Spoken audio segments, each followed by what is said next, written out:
이것이 복음이다 라는 주제로 여러분과 함께 오늘 이 시간 말씀을 살펴보고 있습니다.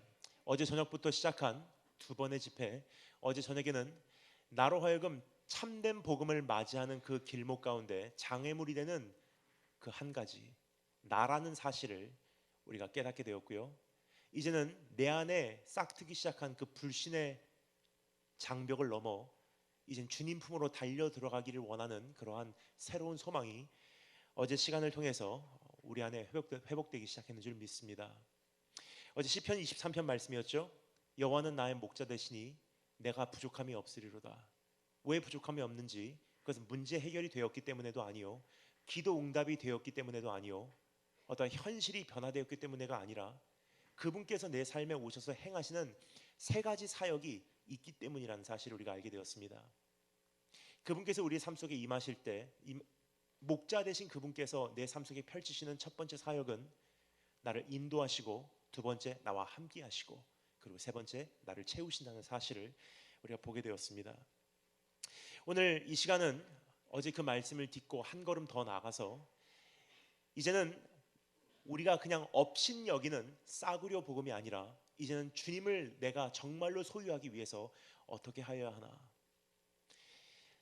이것이 복음이다라는 주제를 정할 정도로 참 교회가 깨어있는 교회라면, 저는 오늘 이 시간 여러분과 함께 구체적인 복음의 내용을 여러분과 정리할 필요는 없을 것 같습니다. 왜냐면요, 담당 목사님들과 전사님들께서요 여러분과 이미 많이 나눈 내용이고요, 그리고 그것을 이제부터 나눠갈 가장 중요한 우리의 본질이기 때문입니다.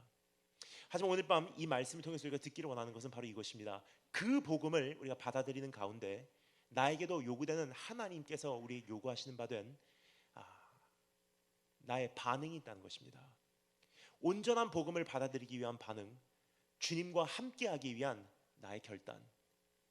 사실 복음은 선포되었고 복음은 지금까지 내 주변에 언제나 선포되어 왔지만 그것을 내가 온전히 누리지 못한 것은요, 충분한 가르침이 없어서뿐만이 아니라 내가 그 복음을 받아들일 준비가 되지 않았다는 것입니다. 복음을 받아들이기 위한 몸부림침을 하지 않았다는 것입니다. 따라서 오늘 이 시간 여러분과 함께 주님의 임재 속으로 들어가기를 원하며 다시 한번 내 안에 그 복음이 회복되기를 원하는 그런 갈망함으로 오늘 이 말씀에 함께 귀를 기울여보도록 하겠습니다. 오늘 이 말씀, 지금 읽은 이 본문은 부흥에 대한 기록입니다.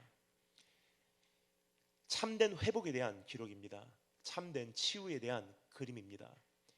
정말로 우리가 원하는 부흥의 회복, 복음의 회복, 그리고 참된 부흥, 이것이 어떻게 일어나는지 오늘 이 말씀을 통해서 우리가 함께 살펴보도록 하겠습니다.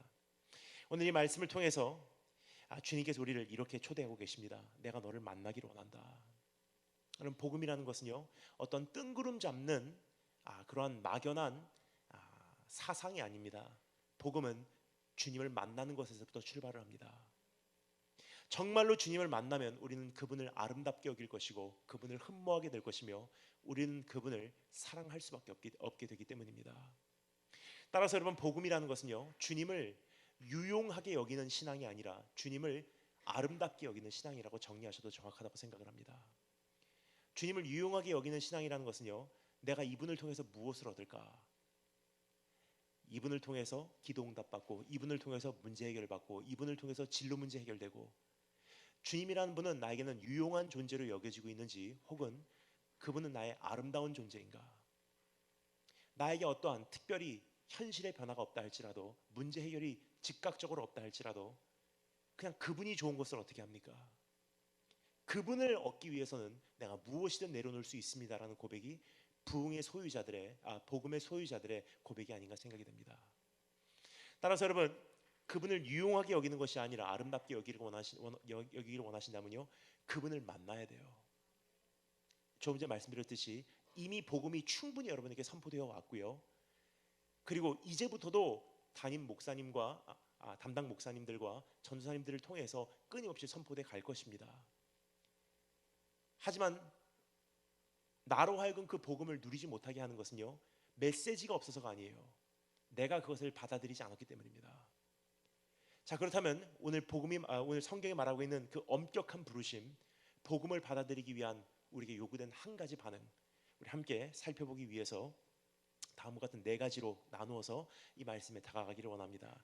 오늘 이 말씀이 우리에게 소개하고 있는 네 가지 현실입니다. 네 가지 현실을 한번 우리가 분석해보고 내 영적 현 주소를 점검해보고 이제부터 우리가 나가야 될 길을 다시 한번 우리가 확보하는 그런 시간이 되었으면 좋겠습니다. 네 가지. 첫 번째, 어제의 승리로 살아가던 인생. 두 번째, 오늘도 반복된 연약함의 모습. 세 번째, 갈급함 가운데 몸부림친 기도. 네 번째, 기도를 통해서 일어나는 역사. 우리 네 가지를 함께 정리해 보도록 하겠습니다. 그럼 첫 번째, 따라서 하겠습니다. 어제의 승리로 살아가던 인생.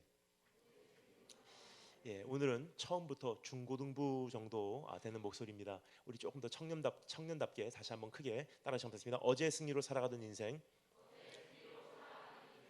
감사합니다. 우리 다 같이 하나님 말씀 직접 읽어보도록 하겠습니다. 어제도 몇 번 말씀을 드렸지만 어떠한 강사 목사님의 이야기를 기억하시고 돌아가셔도 사실 오늘 이 시간을 마치면요 굉장히 공허해요. 하지만 한 구절이라도 내가 내 입술로 읽고 다니엘 김 목사님께서 저 말씀을 이런 말씀 해야 되겠다 생각하고 와서 하나님 말씀을 거기다 끼워 맞추고 있는지 아니면 정말로 하나님 말씀이 그렇게 말하고 있는지 확인할 필요가 있다는 거예요. 그리고 그 말씀이 내 안에 뿌리 박히고 생명력을 발휘할 수 있도록 직접 이 말씀 다소 길 수 있는 본문 말씀이지만 우리가 함께 읽어 내려가도록 하겠습니다. 33장 1절부터 3절까지 말씀 함께 읽도록 하겠습니다. 다 같이 한 목소리로 시작.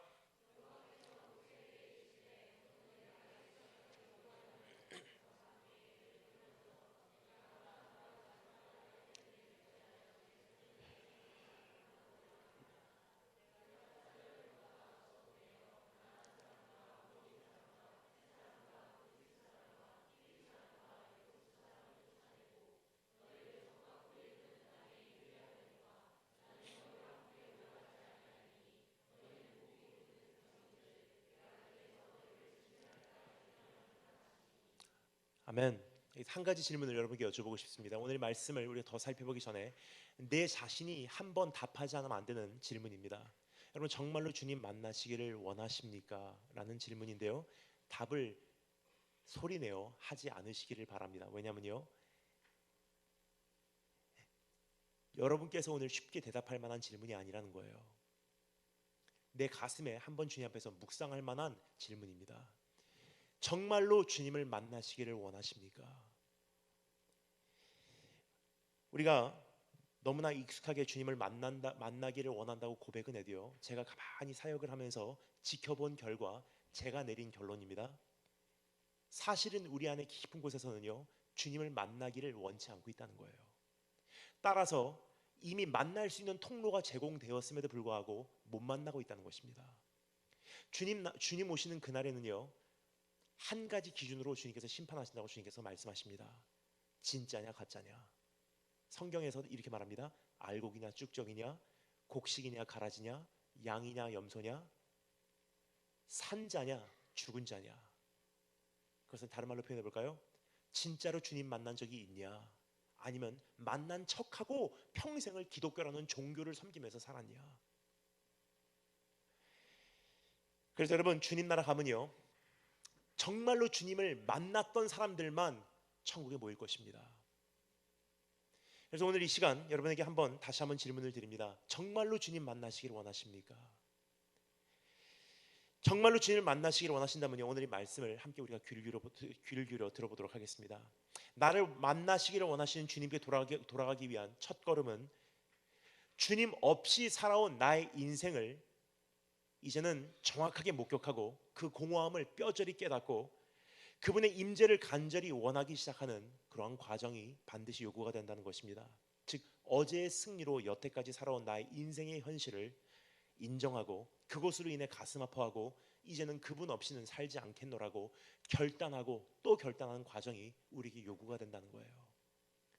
따라서 수많은 사람들이 주님을 만나기를 원합니다. 하지만 사실 주님 만나기를 굉장히 꺼려하고 있어요. 왜냐하면요 진짜로 만나기 위해서는 너무나 많이 요구가 되기 때문에, 그리고 진짜로 만나버리면은 내 인생이 어떻게 바뀔지 모르기 때문에, 그래서 딱 어느 선까지만 유지하는 것이 지금 우리가 익숙해진 그런 신앙생활이라고 불리우는 기독교 종교 활동이 아닌가 생각이 됩니다. 오늘 밤 이 본문 말씀에 소개되어지고 있는 이스라엘 민족의 모습이 바로 어제까지의 승리로 살아온 모습이 아닌가 생각이 됩니다. 이것이 어떠한 뜻인지 우리가 조금 더 구체적으로 이해해 보기 위해서 제가 오늘 이 본문 말씀이 기록된 이 사건의 배경을 잠시 설명드리도록 하겠습니다. 지금 우리가 살펴보고자 하는 사건 바로 직전에 어떠한 일이 있었는지 여러분 다 기억하시죠? 이스라엘 민족이 출애굽을 한 이후에 하나님의 종 모세는 이스라엘 민족을 산 밑에다가 두고 홀로 시내산 꼭대기로 등산을 합니다. 하나님을 만나러 혼자서 등산을 하는 거예요. 모세가 올라간 이후로 이스라엘 민족은 모세가 내려오기를 기다리며 안절부절하며 결국은 어떻게 하죠? 기다리다 못해 자신들을 위해서 금송아지를 만들어 거기에 절하고 우상 숭배를 하기 시작했다는 것입니다. 여기서 한 가지 질문을 여쭤보겠습니다. 그러한 금송아지를 광야 한복판에서 만들 수 있는 그 금은 보석이 어디서 나왔을까요? 광야예요. 근데 큰 금송아지 우상을 만들 수 있는 그러한 금과 은과 보석이 어디서 나왔냐는 질문입니다. 제가 읽어드리겠습니다. 출애굽기 32장에 보면요 이런 말씀이 있습니다. 잘 들어주시면 감사하겠습니다. 아론이 그들에게 이르되 너희의 아내와 자녀의 귀에서 금고리를 빼어 내게로 가져오라. 즉 여기 금 송아지를 만들기 위해서 사용됐던 금은요 그들이 지니고 있었던 액세서리예요.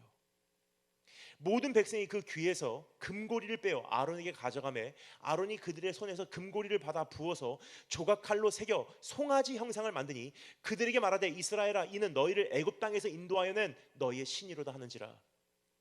여러분 그들이 가지고 있었던 그 액세서리는요 그들이 그냥 자기 자신을 장식하기 위해서 꾸미고 있었던 그런 장치가 아니었습니다.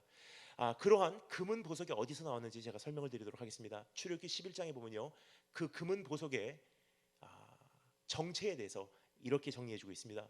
여호와께서 모세에게 이르시기를 내가 이제 한 가지 재앙을 바로와 애굽에게 내린 후에야 그가 너희를 여기서 내보내리라. 그 한 가지 재앙이 뭐죠? 마지막 재앙?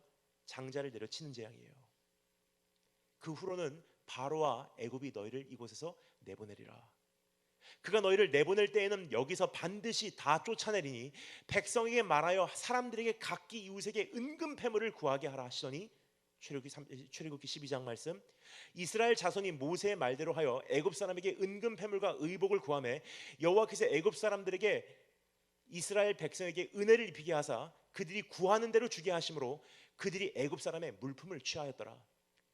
달라 그러면 주게 돼 있었어요. 그날은 즉 애굽에서 나올 때 가지고 나왔던 은금 패물 보석이었습니다. 여기서 한 가지 질문을 하게 됩니다. 하나님께서 왜 이스라엘 민족에게 그러한 은금 패물과 보석을 취하라고 말씀하셨을까요? 이제부터 이스라엘 민족에게 펼쳐지는 여정은요 광야의 여정이라는 사실을 하나님은 알고 계셨어요. 그럼에도 불구하고 하나님께서는 이스라엘 민족에게 짐을 불리라고 말씀하세요. 참 희한한 현상이에요. 여러분 저도 여행을 자주 가지만 사실 저는 웬만하면 짐을 줄이려고 하지만 줄지 않는 사람 중에 한 사람입니다. 그래도 줄여야 된다는 건 알고 있어요. 여행을 가기 위해서는. 여기까지 말씀드리면 어떤 분들은 오해를 하시기 때문에 제가 짧게 제 방어를 하도록 하겠습니다. 왜 제 짐이 많은지. 여행을 자주 나가시는 분들이 계시고요. 여행을 항상 나가 있는 사람들이 있습니다. 여행을 자주 나가시는 분들은 짐을 굉장히 단출하게 싸세요. 근데 항상 밖에 나가 있는 저 같은 존재는요 여행자라고 표현하는 것보다 다른 말로 표현하면 노숙자예요. 따라서 제 짐은요 그냥 어떠한 자주 여행을 나가시는 그러한 사람의 짐이 아니에요. 저는요 외국에서 사역을 마치고 한국에 도착함과 동시에 어디로 또 비행기를 갈아타고 출발해야 될지 모르는지라 충전기 애답터만 해도요 몇 개를 가지고 지금 다니고 있다는 것입니다. 심카드 20개 그리고 현지에 도착해서 환전을 하기까지 시간이 걸릴 수가 있는 거로 예를 들어서 밤중에 도착하면요 그 나라 화폐가 없으면 숙소도 체크인을 못할 때가 있어요. 따라서 그 나라에 도착해서 적어도 하루 이틀 정도는 생존할 수 있는 정도의 약 27개국의 화폐를 그대로 캐시로 가지고 다닙니다. 그렇다고 해서 저기는 제 가방을 넘보시면 안 됩니다. 오늘은 다 빼놓고 왔습니다. 한국에 있는 거로. 그리고 여행을 자주 가시는 분들은요, 이번에는 빨리 갔다 와서 운동하면 되지라고 생각해요. 그래서 저는요, 항상 나가 있는지라, 갔다 와서 또 다른 곳으로 가는지라, 갔다 와서 운동하면 되지라는 생각이 있을 수가 없어요. 이번에 운동 못하면요, 다음에도 운동 못하는 거예요. 따라서 저는 아, 제가 갖고 다니는 가방의 하나는, 배낭 하나는 다 운동 가방이에요. 러닝 슈즈, 그리고 역도화, 그리고 크로스핏화. 그 운동화만 3컬레를 가지고 다닙니다. 그리고 가방 하나는 양복 가방, 하나는 캐주얼 가방, 그리고 서류 가방. 짐이 굉장히 많아요. 사실 이것은 보편적인 예는 아니에요. 보통 이제 긴 장거리 여행이나 특별히 광야 여행, 어떠한 그 자연으로 나가시는 그런 분들은요, 짐을 굉장히 단출하게 싸십니다. 근데 하나님 다 알고 계셨어요. 이스라엘 민족이 이제부터 40년 동안의 광야 생활을 해야 된다는 사실을. 그럼 하나님께서 이제는 모든 것을 다 놓고 가라 하셔야지 당연한데, 오히려 짐을 불리게 하세요. 애굽 사람들에게 말해서 너희들이 요구하는 대로 다 그들이 너희들에게 허락하리니 은금패물, 그들의 의복을 구하래요. 왜 그러셨을까요? 그래서 여러분, 고대 시대 문화를 조금 이해하면요, 오늘 이 말씀을 이해할 수 있는 우리에게 열쇠가 주어집니다. 고대 시대 문화를 짧게 제가 설명드리도록 하겠습니다. 여러분, 고대 시대에는요, 그 전쟁을 치르게 되면 그 전쟁의 승리를 기념하고자 탈취물을 취했다는 거예요. 그 원수의 그 가축을 내가 데리고 와서 죽여서 내가 먹고요, 그 원수의 의복을 내가 취하고요, 원수들의 금은 보석을 내가 취하고요, 그것으로 내가 장식하고요, 따라서 그 장식구를 볼 때마다 그 승리를 다시 한번 기념하고요. 바로 이런 뜻입니다. 이스라엘 민족이 출애굽을 한 사건, 그때 가지고 나온 금은 보석과 의복은요, 이것은 이스라엘 민족의 출애굽 사건은 어떠한 불쌍한 난민들의 초라한 이주가 아니라 자신의 백성을 지켜내시는 하나님의 영광스러운 대승리였다는 것을 기념하게 하고자 그들에게 구하는 대로 주시게 하신 거예요. 너희들 노예 아니야. 이제 그냥 쫓겨나는 게 아니야. 바로가 보내주는 게 아니야. 바로와 애굽은 패배해버렸어. 이것은 여호와 하나님, 자신의 백성을 지키시는 하나님의 대승리야. 그들에게 탈취물을 취하라. 너희가 구하는 대로 그들이 너에게 주리라. 은금패물, 그들의 의복을 취하라는 거예요. 그들의 보석을 취하라는 거예요. 즉 여러분, 그들이 갖고 있었던 은금패물과 보석은요, 승리의 상징이에요. 근데 광야에 오자마자 비극이 시작이 됩니다. 뭐죠? 자기의 몸을 장식했던 그 은금패물에 시선을 빼앗겨 버려요. 여러분 따라 감사했습니다. 다시 한번, 승리는 나를 취하게 할 수 있다. 자신의 몸을 장식했던 그 은금패물과 의복을 가지고 끊임없이 기뻐한 거예요. 야, 승리다, 대승리야. 우리가 이겼어. 야, 대승리였어, 대승리. 정말 좋았지. 한참을 그렇게 하던 가운데 자신도 모르는 사이에 승리를 주신 분으로부터 나에게 허락해 주신 그 승리에게 나 시선이 빼앗겨 버리는 거예요. 여러분, 승리는 그 승리를 주신 분으로부터 우리의 시선이 흐트러지는 순간 우리를 취하게 합니다. 성공은 그 성공을 허락하신 분으로부터 우리의 집중력이 희미해지는 순간 그 성공이 나로 하여금 감을 잃게 한다는 사실이에요. 그래서 여러분, 우리 주님께서 정말 위대하시다고 저는 생각을 합니다. 우리 주님께서 지상에서의 사역에 그 기간 동안 어떻게 하셨는지 여러분 기억하시죠? 위대한 역사를 이루시고요, 기적을 맛보시고요, 천국 복음 전파하신 후에는 홀로 모두와의 관계를 다 일단 정지시켜 놓으시고 밤에 산으로 오르셔서 아버지 하나님을 대면하는 모습을 성경을 통해서 볼 수가 있습니다. 저는 이제 선교사로 파송돼서 이제 10년째 이렇게 들어서고 있는데요, 가끔 이렇게 듣는 질문이 있어요. 목사님, 지난 10년 동안 가장 힘들었던 것이 무엇입니까? 저는 그분들이 어떠한 대답을 바라고 계신지 조금 이렇게 상상이 가요. 이슬람권 돌아다니면서 핍박이 참 힘들었습니다. 어떠한 가난함이 어려웠습니다. 배고픔이 힘들었습니다. 추위가 힘들었습니다. 더위가 정말 못 견딜 만큼 힘들었습니다. 중국에서 지하교회 사역할 때 정말로 외로웠습니다. 그러한 대답을 원하신다고 생각을 합니다. 하지만 그런 것들도 물론 있었지만 사실 제가 힘들었던 것은 그게 아니었어요. 지하교회 사역은요 굉장히 행복해요 사실. 근데 진짜로 외로운 것, 진짜로 힘들었던 것, 진짜로 저에게 어려웠던 것이 무엇이냐면요, 지난 10년 동안의 사역 가운데 강단 후의 사역이에요. 강단 후의 저의 삶입니다. 여러분 잘 모르실 거예요. 하지만 강단을 한 번이라도 서셨던 분들은요, 잘 아실 것입니다. 딱 강단에 서기 전까지는요, 성도님들이 그냥 가만히 그냥 말씀 듣고자 자리에 모여요. 제가 딱 강단에 올라오는 순간 저에 대해서 모르시는 분들은요, 머리도 이렇게 세웠고 청바지고 부츠 신었기 때문에 날라리 목사인가. 그러다가 말씀이 시작된 이후로 딱 10분 정도 후에 본인도 모르신 사이에 펜을 드세요. 그리고 노트를 적기 시작하십니다.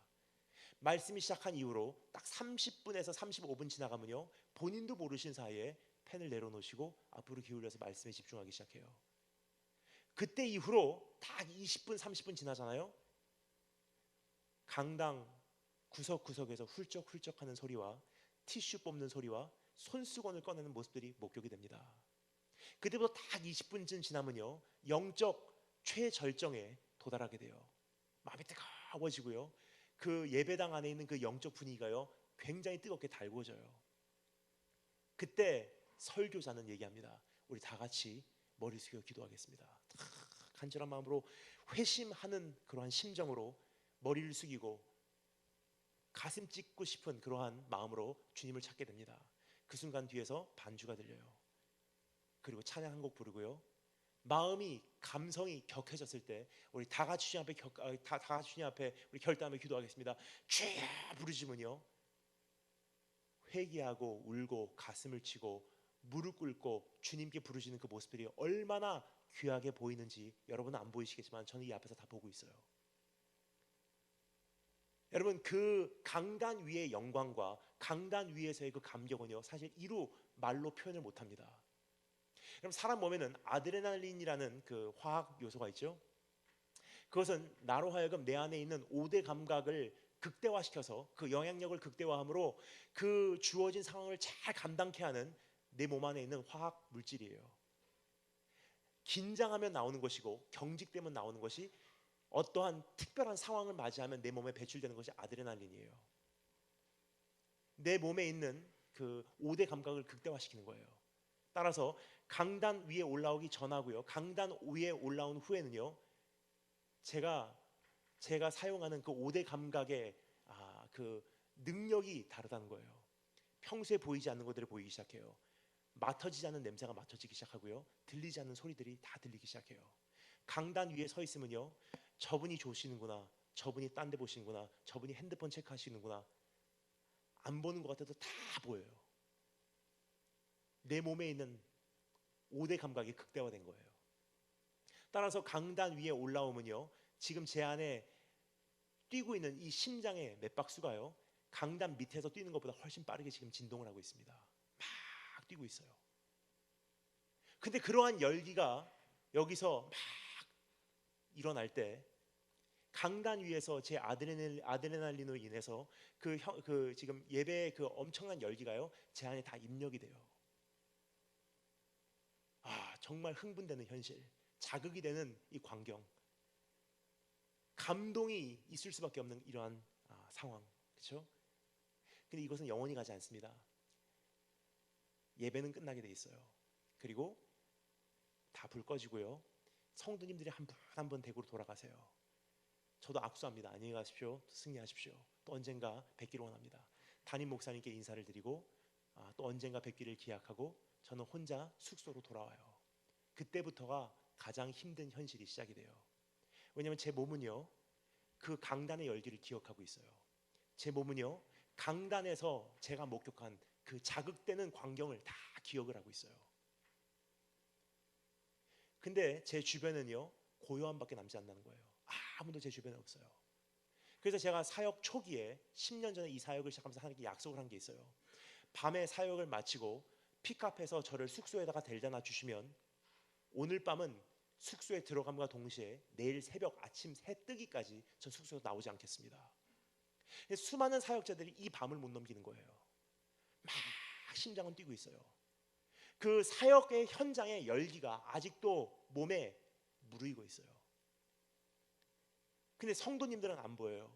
음악은 이제 더 이상 들리지 않습니다. 그 강단의 흥분은 이젠 나에게는 없어요. 그럼 어떻게 하죠? 공허함을 가지고 밤새도록 씨름하다가 결국은 숙소 밖을 나가서 스캔들 터지는 거예요. 여러분, 그러한 모습을 볼 때 우리 주님께서 얼마나 위대한지 저는 사실 참 주님 대단하시다고 생각합니다. 기적을 일으키고요, 천국 복음 외치시고요, 죽은 자 살리시고요, 병 고치시고요, 수많은 사람들이 몰려와서 주님을 왕으로 삼으려고 했고요, 그러한 열기가 있음에도 불구하고 딱 일을 마치면 딱 끊어버리시고 혼자 밤에 산으로 들어가셔서 아버지 하나님을 독대했던 우리 주님의 모습, 인간으로서는 사실 불가능한 현실을 주님께서 살아내시지 않았나 생각이 됩니다. 여러분, 하지만 우리는 주님과의 정반대라는 거예요. 한번 그 감동을 맛보잖아요. 그 감동을 재현하고자 몸부림치는 것이 우리 안에 몸의 현실이에요. 한번 흥분을 맛보잖아요. 그 흥분을 또 한 번 복제하고자 몸부림치는 것이 우리 삶의 현실이에요. 예를 들겠습니다. 너무나 많은 경우 한 번의 승리가 우리는 영원토록 지속될 거라고 착각하고 달려가고 있는 경향이 있지 않나 생각이 됩니다. 한 번의 성공으로 인해 그 성공의 현실이 매번 반복될 거라고 우리는 오해하고 살고 있지 않나 생각이 됩니다. 한 번의 성공적인 집회가, 한 곡의 히트곡이, 한 시합의 기록이 나의 인생을 이제는 보장해 줄 거라고 착각하는 것이 여러분과 저의 인생의 가장 큰 실수 중에 하나가 아닌가 생각이 됩니다. 그뿐 아니라 여러분, 한 번 자극과 흥분과 어떠한 감동을 맛보잖아요. 사람은 그 공허함, 그것을 다시 한번 채워내기 위해서 그것을 향해서 달려가는 것이 우리의 모습이 아닌가 생각이 됩니다. 여러분, 오늘 이스라엘 민족 가운데 그러한 현실을 우리가 목격할 수 있지 않나 생각이 돼요. 우리 사실 어렸을 때 이 말씀을 읽으면요, 사실 이해가 안 갔어요. 하나님께서 구원해 주시고 나왔는데도 불구하고 갑자기 광야에서 우상 숭배를 시작한다? 사실 말이 안 된다고 생각 안 하십니까? 근데 한 가지 이 말씀을 검토해 보면요, 그럴 수밖에 없었다는 것이 결론이 나와요. 왜냐? 그것이 여러분과 오늘 저의 동일한 모습 안에 발견되기 때문에. 이스라엘 민족이 목격한 기적은요, 여러분, 우리가 한 평생을 살아도 우리가 경험하지 못하는 그 기적을요, 그 짧은 기간 동안 다 경험을 했어요. 한번 상상해 주시면 감사하겠습니다. 어느 날 갑자기 애굽 땅에 파리떼가 몰려와요. 상상을 초월하는 숫자의 파리떼예요. 갑자기 어느 날 눈을 뜨니까 메뚜기떼가 몰려옵니다. 갑자기 어느 날 눈을 뜨니까 나일강이 새빨갛게 피로 바뀐 거예요. 어느 날 갑자기 눈을 뜨니까 껌껌해요. 근데 저기 보이는 고센 땅, 하나님의 약속의 백성이 사는 그 고센 땅만 하나님께서 환하게 비춰주고 계세요. 그리고 마지막 날 애굽 전체에 어린 양의 피 비린내가 진동하기 시작합니다. 문설주에 다 어린 양의 피를 바르고요, 이젠 출국 준비를 하고 출발할 옷을 다 갖추고 짐 다 싸놓고 급히 마지막 처음으로 설립된 그 유월절 식사를 맞이하는 거예요. 그렇게 식사를 하고 한밤중이 깊어가는데 갑자기 그렇게 견고하게만 보였던 애굽 땅에서 애곡하는 소리가 들리기 시작합니다. 왜요? 하나님께서 장자를 치신 거예요. 그 다음날 현실, 절대로 마음을 열지 않을 거라고 생각했던 바로가요, 마음을 열고 단 한 사람도 남기지 않고 다 쫓아내기 시작해요. 정신없이 수십만 명이 이주를 한 거예요. 상상이 가십니까? 홍해 앞바다까지 왔어요. 뒤에서 애굽의 군대가 쫓아와요. 근데 모세가 명하니까 홍해가 갈라져요. 홍해 밑에 이미 예비된 마른 땅이 준비가 돼 있어요. 홍해를 건너갑니다. 뒤에서 쫓아오던 애굽의 군대, 홍해가 침몰시켜버려요. 승리에서 승리로, 승리에서 승리로 어마어마한 기적을 다 목격해왔어요. 그 순간 그들 안에 있었던 그 아드레날린의 흥분의 강도, 여러분 상상하십니까? 계속 그렇게 갈 줄 알았어요. 영광에서 영광으로, 승리에서 승리로, 흥분에서 흥분으로, 자극에서 자극으로. 근데 딱 광야에 들어서고 나니까 어떠죠? 아무것도 없는 거예요. 지금쯤이면 이제 약효가 떨어지는 거예요. 여러분, 그것이 이스라엘 민족이 안절부절했던 바로 원인입니다. 이제는 그 흥분의 강도가 떨어지려고, 흥분의 약효가 떨어지려고 하니까, 약기운이 떨어지려고 하니까, 모세 어디 있어? 모세 데리고 나와. 지금 또 흥분시켜줘. 또 감동을 시켜. 또 기적을 일으켜. 모세를 찾은 거예요. 근데 없는 거예요. 그럼 어떻게 하죠? 그들에게는 이미 하나님이 중요한 게 아니에요. 또 한 번 자극시키고자 하는 것이, 이것이 우선권이에요. 따라서 하나님이 자극시켜 주지 못한다면, 또 한 번의 승리를 우리에게 허락해 주지 못한다면, 또 한 번의 성공을 우리에게 맛보게 해주지 않는다면, 또 한 번의 승전가를 부르게 하시지 않는다면, 그러면 하나님을 다른 걸로 replaceable part, 하나님을 다른 것으로 내가 교체해버리겠습니다. 우상을 세운 거예요. 그 앞에서 절하기 시작합니다. 여러분, 그것이 저 여러분과 우리 안에 똑같이 지금 존재하고 있다는 사실입니다. 이스라엘 민족이 특별히 악한 민족이 아니에요. 여러분과 제 안에 있는 죄성이요, 이스라엘 민족을 통해서 우리가 볼 수 있는 거울로 우리에게 등장하고 있습니다. 아직도 설득되지 않으신 분들을 위해서 한번 내 자신을 점검하고자, 진단하고자 제가 여러분에게 말씀드리도록 하겠습니다. 내가 정말로 어제까지의 승리로 살아오진 않았는지, 또 한 번의 자극을 복제하고자, 또 한 번의 흥분을 재현하고자 살아오진 않았는지, 승리 위주로 살아오진 않았는지 한번 내 자신을 살펴보기 위해서 세 가지, 어제까지의 승리로 살아온 사람들에게 반드시 나타나는 세 가지 현상, 우리 한번 점검해 보도록 하겠습니다. 첫 번째, 주님과의 현재 관계에 대해서 무감각 혹은 무관심해지기 시작해요. 너무나 중요한 말씀이기 때문에 다시 한번 말씀드리겠습니다. 내가 어제까지의 승리로 살아왔다면 주님과 현재 관계에 대해서 무관심 혹은 무감각해지기 시작한다는 거예요. 여러분, 여쭤보겠습니다. 알코올에 취한 사람들은 무슨 힘으로 살아가죠? 어려운 질문 아닙니다. 답은 질문 안에 담겨져 있습니다.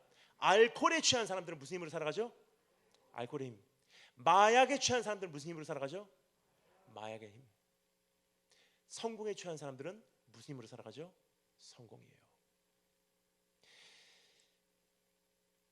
이스라엘 민족이 광야까지 올 때까지는요, 처음에는 하나님을 정말 사모하는 마음으로 왔겠죠. 그런데요, 그 성공과 그 대승리를 허락하신 그 하나님으로부터 조금 시선이 희미해지는 순간, 그 성공과 그 승리가 그들을 취하게 합니다. 어떻게 돼요? 흥분을 맛봐버린 거예요. 근데 광야에 오니까 지루해요. 광야에 오니까 기적이 보이지 않아요. 광야에 오니까 아무 일도 일어나지 않는 거예요. 약기운이 떨어지기 시작합니다. 그럼 어떻게 하죠? 또 한 번의 흥분을 맛봐야 돼요. 이 사람들은 약기운 떨어지면 안 되거든. 그때부터는요, 하나님이 중요한 게 아니에요. 또 한 번 내 자신을 충족시키는 것이 중요하기에 그것을 위해서는 수단과 방법을 가리지 않는 것이 이스라엘 민족이요, 여러분과 오늘 제가 회개해야 될 내용들이 아닌가 생각이 듭니다. 여러분, 강단의 열기에 취한 사역자는 주님과의 관계는 둘째 문제입니다. 사역의 열정에 취한 성도들은 주님과의 친밀함은 사역을 성공시킬 도구일 뿐, 주님은 둘째 문제예요. 사회의 정의에 취한 교회는 오히려 강팍해져 가기만 합니다.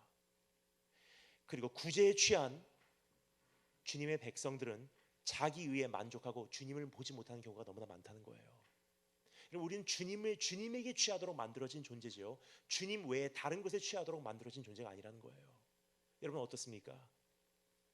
오늘 주님과의 현재 관계에 충실하고 계십니까? 그게 아니라면요, 주님은 나에게는 유용한 존재란 뜻이에요. 나에게 흥분을 주시면 내가 주님을 섬겨드리겠습니다. 나를 또 자극시켜 주시면 내가 주님을 예배해 드리겠습니다. 오늘 나에게 그 성공과 승리와 만족과 행복과 기도응답을 맛보게 해 주신다면 내가 계속 성도로 남아 드리겠습니다. 하지만 주님께서 한 번이라도 그것을 실패하신다면 replaceable part, 주님은 교체가 가능한 부속일 뿐, 주님이 못하신 그 역할을 나는 다른 것을 통해서, 돈이든 명예든 내 어떠한 학업이든 그 무엇을 통해서도 난 내 자신을 채워내고야 말 것입니다.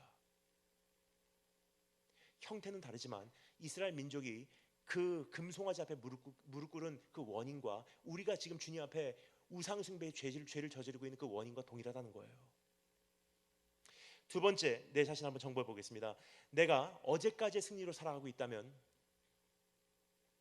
내 안에 반드시 감지돼야 되는 두 번째 현실, 내 자신을 법역 외의 존재로 인식을 하기 시작한다는 거예요. 내 자신을 법역 외의 존재로 착각을 하기 시작합니다. You think you're above the law. 설명을 드릴게요. 여러분, 저는 대학교 때 심리학을 전공했어요. 그리고 대학원에 와서요, 사회학을 전공했습니다. 근데 심리학과 사회학이요, 사실 조금 다른 어프로치예요. 심리학은 뭐죠? 한 사람을 공부함으로 전체를 이해하려고 하는 것이 심리학이고요. 사회학은 전체를 이해함으로 한 사람을 바로 이해하려는 것이 사회학이에요. 그러니까 심리학은 zoom-in, 사회학은 zoom-out. 전혀 다른 어프로치 같은데 최근에 나온 어떤 연구 결과입니다. 심리학자나 사회학자나 동의하는 한 가지가 있어요. 최근에 연구 결과에 의하면요, 참 재미있는 어떠한 결과가 나왔는데요. 한 개인이나 혹은 그 개인들로 구성된 사회 집단이요, 어느 일정 기간 동안 지속적으로 풍요로움과 안정감을 누리게 되면 반드시 일어나는 한 가지 현상이 있어요. 행복함 아니에요. 어느 일정 기간 동안 풍요로움과 안정감을 지속적으로 누리잖아요. 한 개인이나 아니면 그 사회 집단은요, 반드시 자기 자신을 법역 외의 존재로 인식을 하기 시작해요. 이런 뜻이에요. 저 사람은 저를 저런 죄를 져서 하나님께 저 사람을 저렇게 내려치셔도 나는 특별히 사랑해 주시니까 난 넘기게 해줄 거야. 저 나라는 하나님을 섬기지 않으니까 내려치셔도 우리나라는 하나님께서 특별한 은총으로 어떠한 죄를 져도 어려움은 극복하게 하실 거야. 지난 10년 동안 똑같은 죄를 져왔건만 아무런 문제 없었어.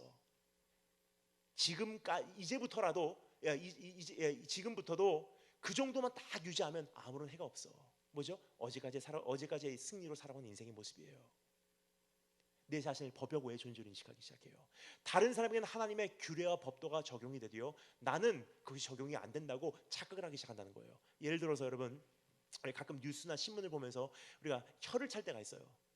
어떤 정치가가 문제를 일으켰다, 혹은 어떤 연예인이 문제를 일으켰다, 어떤 사역자가 문제를 일으켰다. 그리고 우리가 보통 뉴스나 신문을 보면서 뭐라 그러죠? 저 사람 저거 몰랐나 생각해보면 저 걸린다는 거. 아유 저거 몰랐나, 저거 조금 생각해보면 알 텐데 저거 걸리는 거 몰랐나. 여러분 그런 적 없어요? 저만 그렇습니까? 신문이나 뉴스 보면서 자주 그래요. 저 사람 저거 몰랐나, 걸린다는 거. 근데 여러분 답을 말씀드릴게요. 모르고 있었어요, 그 사람. 왜냐면요, 언제나 사람들에게 인정받고요, 스포트라이트를 받고요, VIP 대접을 받고요, 사람들에게 사랑을 받고 존경을 받는 그 자리에 지속적으로 일정 기간 동안 있다 보니까 나도 모르는 사이에 내 자신을 법역 외의 존재로 인식하기 시작해요. 나는 괜찮아, 나는 문제 없어, 나는 이대로 망하지 않아. 근데 여러분 주님께서 뭐라고 말씀하십니까? 하나님은 편애하시지 않는 분, 하나님은 공의로우신 분, 하나님은 예외가 없으신 분이래요. 죄를 지면 정령 죽으리라. 죄의 삭은 사망이래요. 무슨 뜻이냐면요, 다른 사람에게는 어떠한 규례와 법도가 적용이 되도요, 나에게는 적용되지 않는 법이 없다는 거예요. 여기까지 말씀드리면 어떤 분들이 이렇게 생각하십니다. 그럼 목사님 지난 10년 동안 똑같은 중독과 똑같은 죄를 저질러 왔는데 왜 지금까지 아무런 문제가 없었습니까? 왜 없었는지 말씀드릴게요. 하나님 안에는요, 참으심이라는 게 있어요. 계속 참고 계세요. 돌아와, 참으시고, 돌아와, 참으시고, 참으시고 또 참으시고 또 말씀하세요. 돌아와라, 회개해라. 그런데요, 분명히 말씀드릴게요. 하나님의 기다리심, 하나님의 참으심은요, 언젠가는 유효기간이 있는 참으심, 만료일이 존재한다는 거예요. 딱 만료일이 되면요, 어떻게 되죠? 그 만료일을 경험할 사람들, 그리고 경험한 사람들이 고백한 그 경험을 이렇게 말합니다. 도적과 같이 오시리라. 무슨 뜻이냐면요, 지난 10년 동안 똑같은 죄를 짓고 올 때는 아무런 문제 없었는데 오늘 똑같이 죄를 지은 것 뿐인데 참 희한해요. 오늘은 이게 문제가 터지는 거예요. 경찰에서 잡히고요, 사회에게 알려지고요, 여자친구에게 들키고요, 부모에게 들키고요, 사회적인 어떤 책임이 추궁되고요, 회사에서 잘리고요, 학교에서 퇴학당해요. 지금까지 똑같은 죄를 반복해 올 때는 아무런 문제 없었는데 오늘 똑같이 한 것뿐인데 오늘은 수치를 경험하는 거예요. 오늘은 대가를 지불하게 됩니다. 그때 우리는 고민을 해요. 재수가 없었나? 운이 안 좋았나? 아니에요. 기다리심이 찬 거예요. 이제는 도적과 같이 오시리라. 깜짝 놀란다는 거예요. 어느 날. 여러분, 그래서 성경이 말합니다. 여호와 하나님은 만유리 여김을 받지 않으시는 분이래요. 죄를 지면 정령 죽는데요. 죄의 삭은 사망이래요. 정해져 있는 사실이에요. 그래서 주님께서 말씀하십니다. 더 늦기 전에 돌아와. 근데 안타까운 것은요, 대한민국의 어떠한 풍요로움이 어느 일정 기간 동안, 지난 몇 년 동안 계속 지속되다 보니까 대한민국은 국가적으로 지금 자기 자신을요 법역 외의 존재로 인식하기 시작했고요, 대한민국 교회는 너무나 많은 부를 누리다 보니까 우리도 모르는 사이에 대한민국 교회와 목사와 사역자들은 자기 자신을 법역 외의 존재로 인식을 하기 시작했어요. 성도들에게는 그 법이 적용이 돼도 사역자인 나에게는 적용이 되지 않아. 대한민국 교회에 수많은 사역자들 똑같은 생각을 하고 있습니다. 어떠한 무대에서 그냥 짧게 올라와서 사역을 하는 사람이나 풀타임으로 사역을 하는 사람이나 자기도 모르는 사이에 인정받는 그 자리에서 어느 정도를 지내면요 법역 외의 존재로 자신을 인식하기 시작한다는 거예요. 뭐죠? 이제까지의 어떠한 예를 가지고 내일을 맞이하려고 하는 어제까지의 승리로 살아온 인생의 모습이에요. 여러분 어떻습니까? 혹시나 내일을 향한 두려움이 없어졌다면요, 어제까지의 승리로 살아온 인생의 모습입니다. 여러분 사실 내일이 두렵지 않습니까? 전 사실 내일에 대해서 사실 조금 불안해요. 그래서 주님을 붙들 수밖에 없습니다. 주님을 붙들었을 때 그때 내일을 맞이할 수 있는 용기가 생기는 거지, 주님 붙들어 본 경험도 없이 내일을 향해서 불안하지 않으면요, 이것은 뭔가가 잘못됐다는 뜻이에요. 왠지 말씀드리겠습니다. 지금 시대가 지금 어떤 시대인지 여러분 느끼시고 계세요? 저는 이번에 미국에 갔다 와서요, 사실 한 가지 제 인생에 대해서 조금 바른 이해를 하게 되었습니다. 저는 항상 느끼고 있었어요.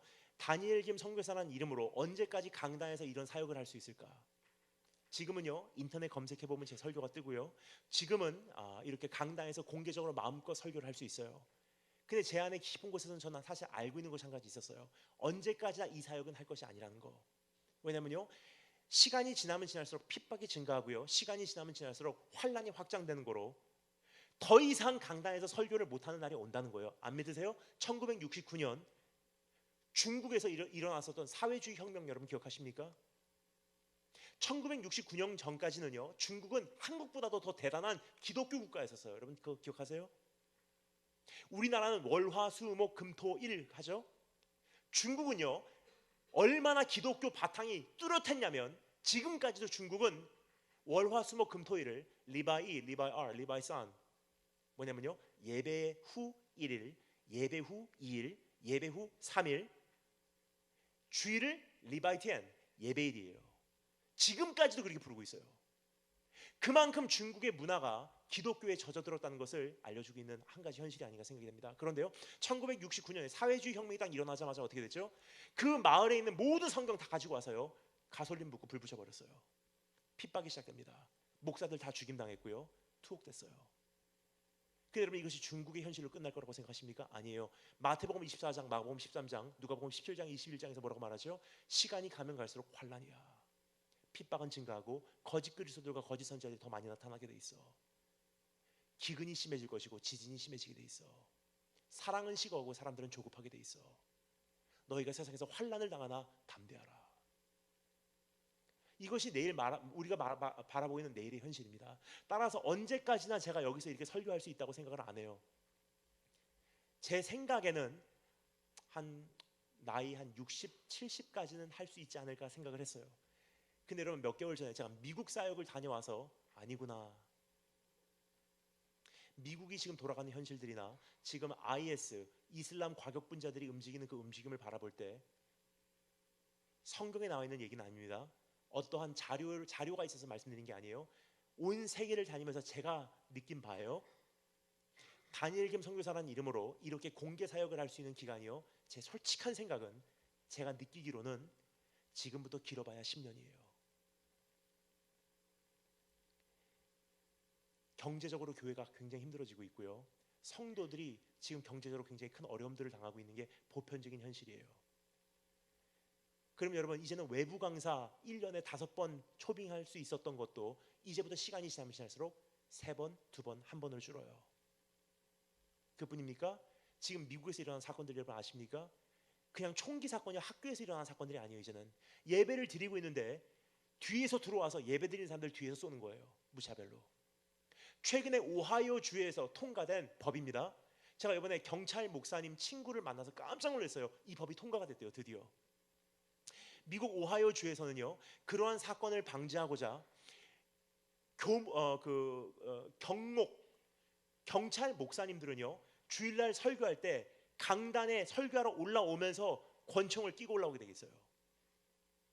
왜냐면요, 성도들은 목사님 바라보고 있죠. 목사는 설교할 때 유일하게 입구 바라보고 있는 거예요.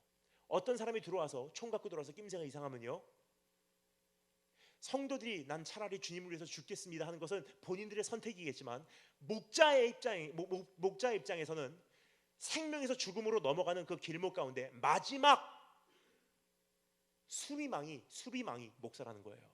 따라서 총 갖고 들어오면 목사가 먼저 쏘겠다는 거예요. 이것이 성경적으로 도덕적으로 맞다 틀리다를 제가 논하고자 여기서 지금 말씀드린 게 아니에요. 제가 지금 말씀드리는 이유는요, 세상이 여기까지 왔다는 거예요. 지금 여러분, 한국은 안전할 거라고 생각하십니까? IS 기억하세요? 프랑스에게 테러 경고했고요, 대한민국에게 정식으로 작년에 테러 경고를 했어요. 그런데 프랑스에서 폭탄이 폭파해버렸어요. 무슨 뜻이냐면요, 프랑스에서 먼저 폭파한 거지 한국은 예외가 아니라는 거예요. 이제 그럼 만약에 한국에서 폭발하면 어떻게 되는지 여러분 상상해 주시면 감사하겠습니다. 어느 날 수도권 출퇴근 시 수도권 2호선에서 신도림역 영등포역에서 만약에 폭파하잖아요. 어떤 일이 닥칠는지 상상해 가십니까? 더 큰 문제는요, 폭파한 거 수습하는 게 문제가 아니에요. 그 다음이 문제예요. 지금 어떠한 그 보안 검색 때도 없이요, 출퇴근 시간이 굉장히 힘들어요. 그런데 만약에 거기다가 보안 검색대를 세우게 되면요, 금속 탐지기라든지 어떤 보안 검색대를 세우게 되면 이젠 출퇴근 시간 대한민국은요, 경제와 이동이 마비가 돼버린다는 거예요. 지금 우리가 사실 무방비 상태로 정신없이 가고 있어요. 왜요? 지난 수년 동안 아무런 문제 없었기 때문에. 뭐죠? 이제까지의 승리로 살아오던 인생.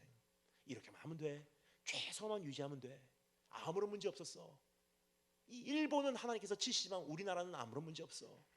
최소한도의 신앙생활 유지해도 지금까지 아무런 문제 없었잖아. 이제부터도 아무런 문제 없어. 내 자신을 법역 외의 존재로 인식을 하기 시작합니다. 세 번째, 주님 없이도 살 수 있다고 이제는 확신을 하기 시작해요. 이것이 바로 오늘 밤 본문 말씀에서 비춰진 이스라엘 민족의 모습이 아닌가 생각이 됩니다. 주님 없이도 살아왔다고 생각하고 주님 없이도 살 수 있다고 생각하게 되고 결국은 주님 없이 살아가는 인생이 되어버려요. 애굽에서 탈취물로 자기 자신을 치장하고 그것으로 도취되고 그것으로 자신의 정체성을 삼아냈다는 거예요. 아, 우리 승리를 얻었어. 우린 이런 민족이야. 아, 난 이런 사람이야. 야, 그 흥분 대단해. 아우, 진짜 대단했어. 광야에 와서도 그 얘기하고 있는 거예요. 다 귀에 달고요, 몸에다 걸고요, 그 의복 입고요, 좋아만 하고 있고 자신의 승리의 상징으로 우상을 만들어서 그 앞에서 절하기 시작합니다. 금송아지에다 절했다는 것은요, 그냥 금송아지가 아니에요. 본인들이 정말로 원하는 그거, 승리에게 절하기 시작한 거예요. 또 자극시켜주세요, 또 흥분시켜주세요, 또 행복하게 해주세요, 또 즐겁게 해주세요, 언제까지나 즐겁게 해주세요. 하나님이 그것을 도와주실 수 있으면 내가 주님을 섬겨드리겠습니다. 하지만 하나님께서 도움이 안 된다면 미안합니다, 여기까지가 주님 사역입니다. 주님은 교체하겠습니다. 금송아지라 할지라도. 이스라엘 민족의 소리를 들리십니까? 아니에요. 여기까지 말씀을 드린 후에 이미 여러분께서는 감지하셨을 것입니다. 그게 내 얘기란 사실을.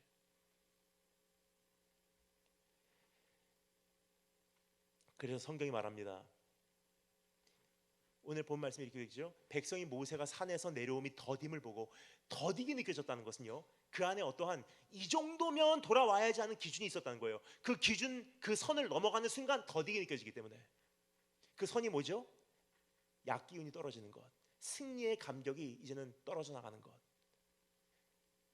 이 약기운이 떨어질만 했을 때 안절부절하기 시작합니다. 모세 어디 있어? 모세 또 기적을 일으켜. 기적.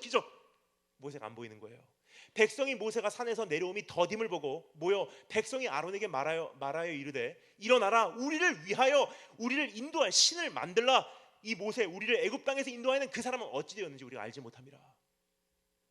교체한다는 것입니다.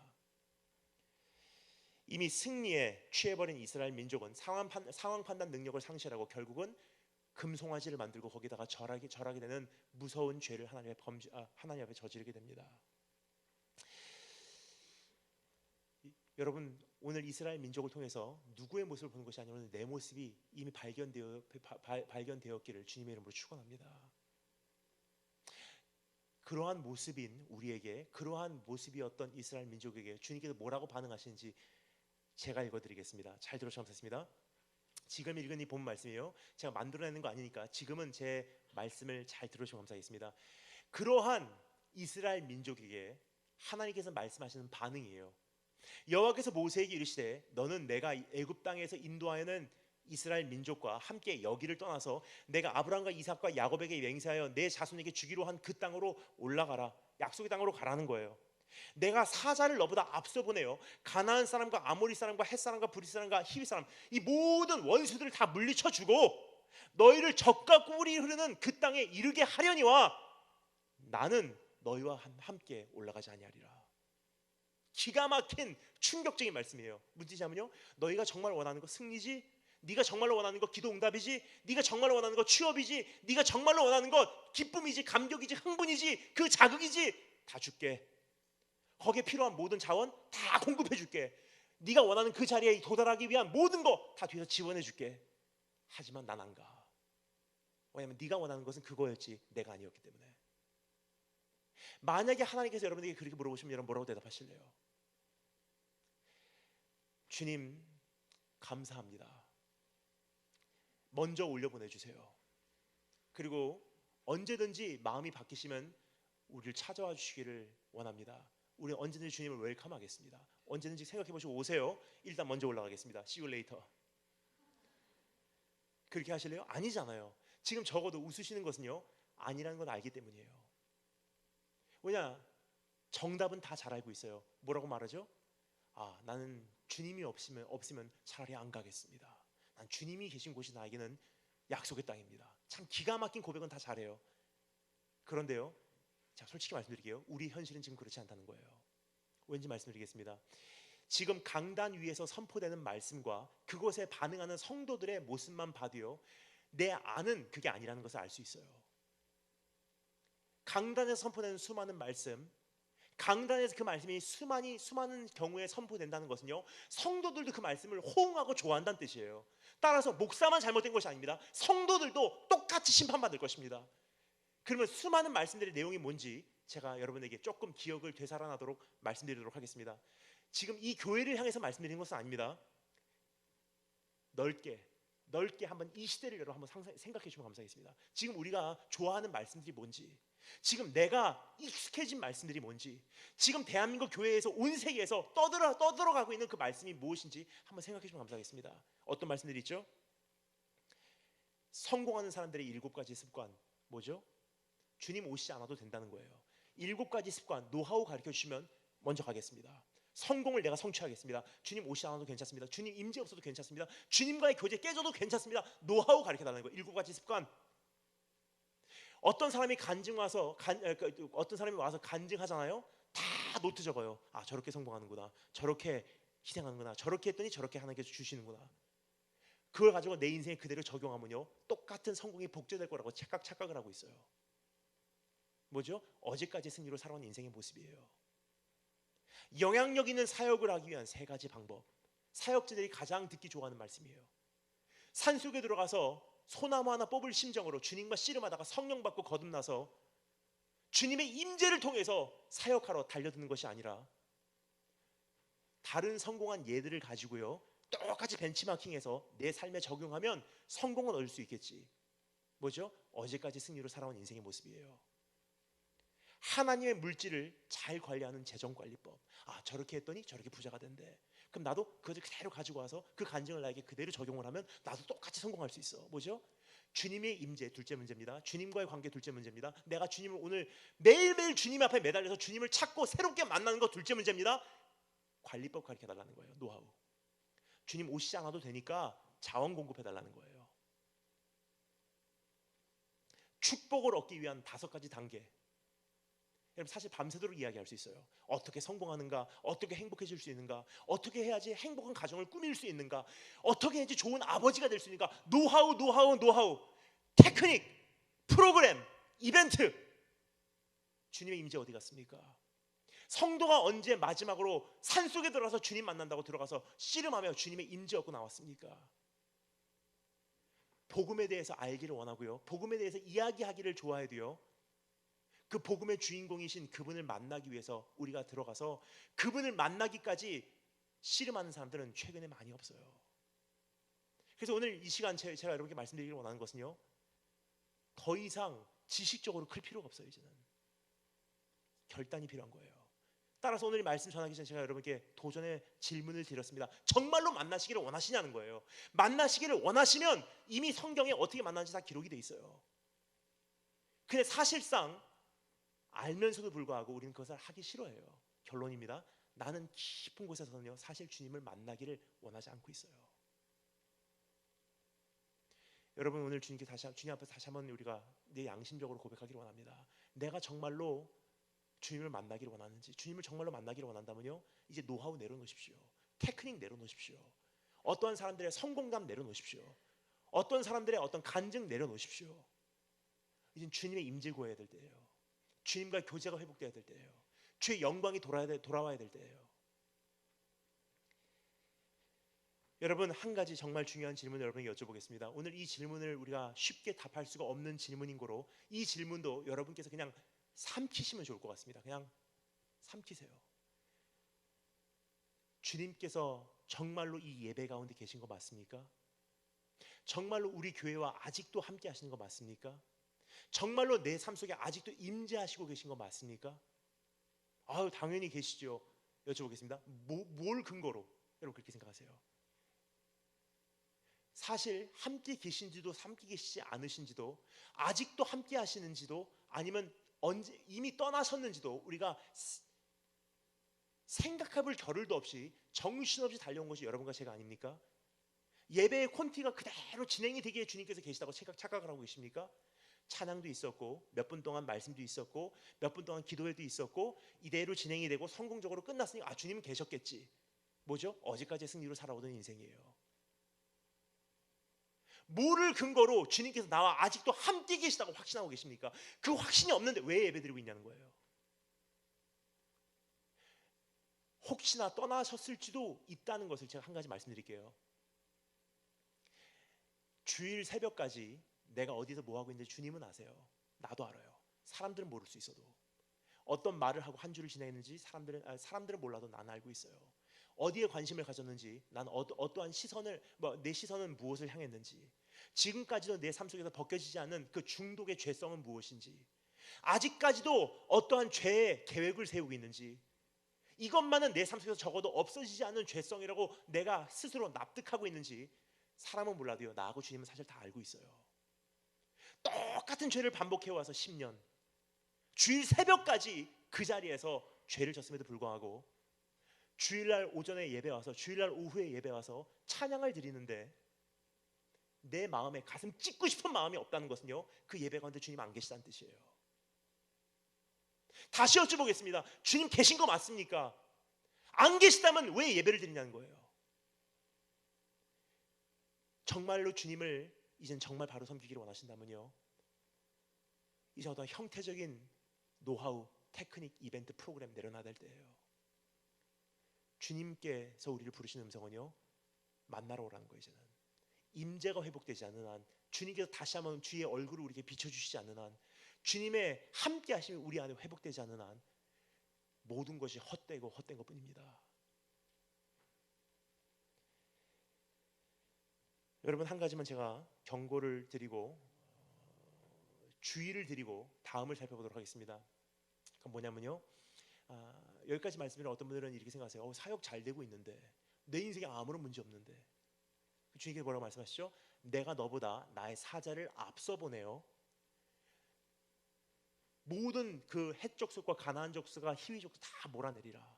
그리고 너희를 적과 꿀이르는 땅에 들여보내리라. 무슨 뜻이냐면요, 하나님 나라의 원칙대로만 살면은, 하나님께서 공급해 주는 자원대로만 우리가 살면은요, 성공은 거의 보장이 된 사실이라는 거예요.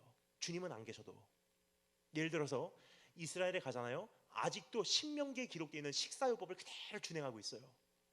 신명기에 이거 먹지 마, 저거 먹지 마, 이거 먹지 마, 저거 먹지 마. 비록 하나님의 임재는 계시지 않아도요, 이스라엘 가고 보면 깜짝 놀래요. 안식일 날 맥도날드를 갔는데요, 정말로 쉬어요. 6월절 때 맥도날드를 찾았어요. 전 이방인인지라 그래도 햄버거를 바로 먹어야 될 것 같아서 6월절 날 맥도날드 갔는데 깜짝 놀랐어요. 피할 길이 없더라고요. 맥도날드인데 햄버거 빵이 아니라 무교병이에요. 무교병 사이에다가 고기를 넣었어요. 정말 지금까지도 신명기에 나와 있는 식사법을요 그대로 준행을 하고 있어요. 근데 이스라엘에서는요, 암은요 희귀병이에요. 희귀병. 뭐라고요? 하나님이 임재 안 계셔도요, 주님께서 이미 떠나셔도요, 주님께서 가르쳐주는 성경에 나와 있는 이 원칙대로만 살면은 사업은 성공하게 돼 있어요. 어느 선까지는. 주님께서 가르쳐주신 이 원칙대로만 그대로 하면요, 사역은 어느 선까지는 열매가 있을 수가 있다는 거예요. 근데 그거 보고 여전히 함께 계시겠구나 착각하지 말라는 거예요. 내가 사자를 너보다 먼저 앞서 보내요. 다 공급해 줄게. 그리고 너희는 약속의 땅에 들어갈 거야. 하지만 난 너와 함께 가지 아니하리라. 이제 여러분 여쭤보겠습니다. 정말로 주님 계신 거 맞습니까? 여기까지 말씀드리면 보통 같으면 이제는 좋은 소식이 있습니다 해도 당연하지만 오늘 이 말씀은 그것을 우리에게 허락하지 않고 있습니다. 또 한 가지 문제가 있음을 발견하게 됩니다. 우리 살펴보겠습니다. 따라하시 한번 하겠습니다. 오늘도 반복된 연약함의 모습. 처음에 제가 말씀을 드렸을 때 여러분께서 활기찬 음성으로 제 말을 따라해 주셨습니다. 근데 벌써 한 가지 딱 살펴본 후에 여러분의 모습은 오늘도 반복된 연약함의 모습. 따라해 한번 하겠습니다. 다시 한번 오늘도 반복된 연약함의 모습. 직접 읽어보겠습니다. 32장 15절부터 19절 말씀 함께 읽겠습니다. 15절부터 19절 말씀 함께 읽도록 하겠습니다. 32장 15절부터 19절 시작.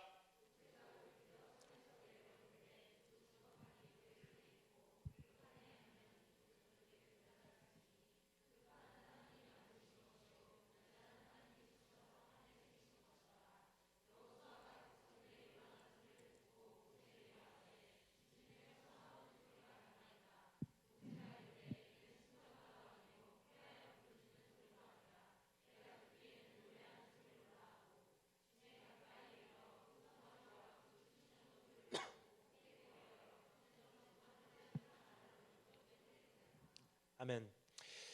어제 승리로 취해버려 우상 숭배를 하기 시작하여 한창 그 금송아지 앞에서 춤추고 노래 부르고 경배하고 있는데 모세가 산에서 내려오다가 그 광경을 목격하게 됩니다. 그 순간 모세가 어떻게 했다고요? 그 손에 들고 있었던 두 돌판을요, 하나님께서 써주신 그 언약을 산 아래로 던져서 깨트려 버렸어요. 저 어렸을 때 주일학교 때 이 장면에 대해서 설교를 이렇게 들은 적이 있습니다. 참 대단한 리더십이다. 이 거룩한 분노를 우리가 다 소유해야 된다. 근데 이 말씀을 가만히 보니까요, 아니더라고요. 왠지 말씀드릴게요. 여러분, 목사가요 하나님의 말씀을 함부로 던지지 않습니다. 제가 갖고 있는 이 성경이요, 원본입니까? 사본입니까? 사본이요. 원본이라고 하시는 분들은 굉장한 대단한 신앙의 소유자이십니다. 여러분, 이것은 zondervan이라고 하는 미국의 출판사가 출판한 사본밖에 되지 않는 성경이에요. 하지만 저는 이 말씀을 굉장히 소중히 여겨요. 저는 이 성경 말씀을요 땅에다가 떨어뜨려 본 적이 없어요. 지금까지 이 성경은요 땅에 흙을 대본 적이 없는 성경이에요. 비가 오잖아요. 저는 제 외투를 벗어서요 성경을 안에다가 끼고 외투를 닫아서 지금까지도 이 성경은 비 한 방울 맞아본 적이 없습니다. 어렸을 때부터 하나님 말씀 끼고 잤어요. 남들은 어떤지 모르겠지만 저는요 이 찬양을 부를 때마다 너무 감격이 됐어요. 나의 사랑하는 책, 이 책 중에 있으니 이 성경 내가 심히 사랑합니다. 귀하고 귀하다 어머니의 무릎 위에 앉아서 재미있게 듣던 말, 이 책 중에 있으니 이 성경 내가 심히 사랑합니다. 근데 사본밖에 되지 않는 이런 성경이라고 해도요 목사가 성경을 던지지 않아요. 하나님께서 오늘 이 말씀을 통해서 우리에게 무언가를 인식시켜 주려고 하고 계세요. 왜냐면요, 성경은요 단 한마디도 낭비하지 않는 것이 성경이에요. 근데 오늘 이 말씀 32장 16절에 보면요, 두 번을 반복해서 우리에게 인식을 시켜주고 있어요. 똑같은 정보를요 우리에게 강조하고 있다는 거예요. 뭐죠? 모세가 산에서 내려오는데 그 손에 들려져 있었던 그 언약이 뭐라고요? 하나님께서 만드신, 하나님께서 써주신 원본이었다는 뜻이에요. 근데 그것을 어떻게 해요? 모세가 그것을 보고 크게 노하여, 이것은요 furious, 히스테리를 냈다는 뜻이에요. 무슨 뜻이냐면요, 거룩한 분노가 아니라는 거예요. 모세 안에 있었던 어떤 분노가 폭발하기 시작했다는 뜻입니다. 그리고 가만히 생각해보니 모세는 전과자예요. 기억하십니까? 그 다음 일을 생각하지 않고 살인사건 저질렀던 그 사람, 수십 년 전에 사랑하는 가족과 작별 인사도 제대로 하지 못하고 살인자로 쫓겨서 도망 나와서 바로의 소나기를 피해 혼자 광야에서 자리를 잡을 수밖에 없었던 그 비극의 운명. 그 광야 40년 동안 얼마나 후회하고 살았는지 여러분 상상해 가십니까? 애굽의 왕자로 이스라엘 민족을 자유케 할 줄 알았어요. 그런데요, 광야에서 인생이 썩어가는 것을 보면서 얼마나 후회를 했을까 여러분 상상해 가십니까? 내가 그때 성질만 안 부렸더라면, 내가 그때 혈기만 안 부렸더라면, 내가 그때 화만 안 냈더라면. 모세가 하나님 말씀을 그렇게 던졌다는 것은요, 이것은 어떤 거룩한 분노가 아니에요. 이것은 혈기 문제입니다. 왜냐면요, 목사가 4번밖에 되지 않는 성경을요 던지는 경우는 없어요. 딱 한 가지 경우에만 그것이 가능합니다. 언제죠? 하나님 얼굴에다가 사표 던질 때, 목사 안 해버려! 그때 할 수 있을지는 몰라도요, 목사가 하나님 말씀을 던지지 않는다는 거예요. 4번밖에 되지 않는 성경에도 불구하고. 근데 하나님께서 써주신, 하나님께서 만드신 16절 말씀이 강조를 하고 있어요. 그런데 모세가 어떻게 해요? 크게 노하여 그것을 던져버렸대요. 옛날 모세에 폭파해버린 거예요. 그 순간 모세 안에 일어났던 그 감정의 복잡함이 어땠는지 여러분 상상하십니까? 지난 40년이 무의미하게 다 녹아내려가는 것이 느껴졌을 거예요. 왜냐? 지난 40년 동안 뭐하고 지냈죠? 광야 한복판에서 후회하며 살았어요. 회심하며 살았어요. 내가 그때 성질만 안 부렸더라면, 내가 지금쯤은 애굽에서 내 민족을 구하고 있을 텐데. 내가 그 한 번을 못 견뎌서. 여러분, 화를 내는 것에 익숙하신 분들은요 그 아픔을 아십니다. 어제 말씀드렸죠? 여자분들 어디 가면 왠지 모르게 우울해요. 내가 왜 이렇게 우울하지? 나중에 알고 보니까 옛날에 그 남자친구가 거기서 나에게 소리 질렀지. 어느 음식점에 가면요 굉장히 싫은 거예요. 왠지 모르게 얼굴이 빨개져요. 왜 그러지? 가만히 생각해 보니까 옛날에 거기서 우리 아빠가 엄마에게 크게 소리 질렀지. 상처가 되는 거예요 그게. 근데 여러분, 상처를 받는 분도 그렇지만 혈기를 내신 분도 그 아픔을 아세요. 막 흥분돼서 혈기와 분노를 낸 다음에는요, 이성을 찾으면요 굉장히 자기 자신 싫어요. 내가 왜 그랬지? 사랑하는 사람을 왜 이렇게 아프게 했지? 내가 두 번 다시 이러한 혈기를 내면 내가 인간이 아니야. 참 숨고 싶어요. 거기만 지나가면 싫은 거예요. 옛날 그 못난 모습이 내 안에 다시 생각이 나는 거예요. 모세가 그랬을 거예요. 광야 40년 동안 내가 그때 한 번만 생각하고 행했더라면, 가족한테 작별하지도 못하고 광야로 쫓겨나온 신세, 지금은 애굽의 왕자가 인생을 다 낭비하고 저물어 가는 내 인생, 한평생을 이렇게 끝내는구나. 여러분, 모세가 광야에서 뭐하고 있었죠? 하루 종일 양치는 거예요. 뭐 대단한 일도 아니에요. 화려함도 없었고요. 그냥 인생이 거기서 썩어버리는 거예요. 얼마나 많이 생각해주면 상상해 가십니까? 지금은 뭐 양치기들 뭐 하는지 모르겠습니다. 지금은 양치기들은요, 목자들은 뭐 그 핸드폰이나 만지고 있겠죠. 그 당시만 해도요,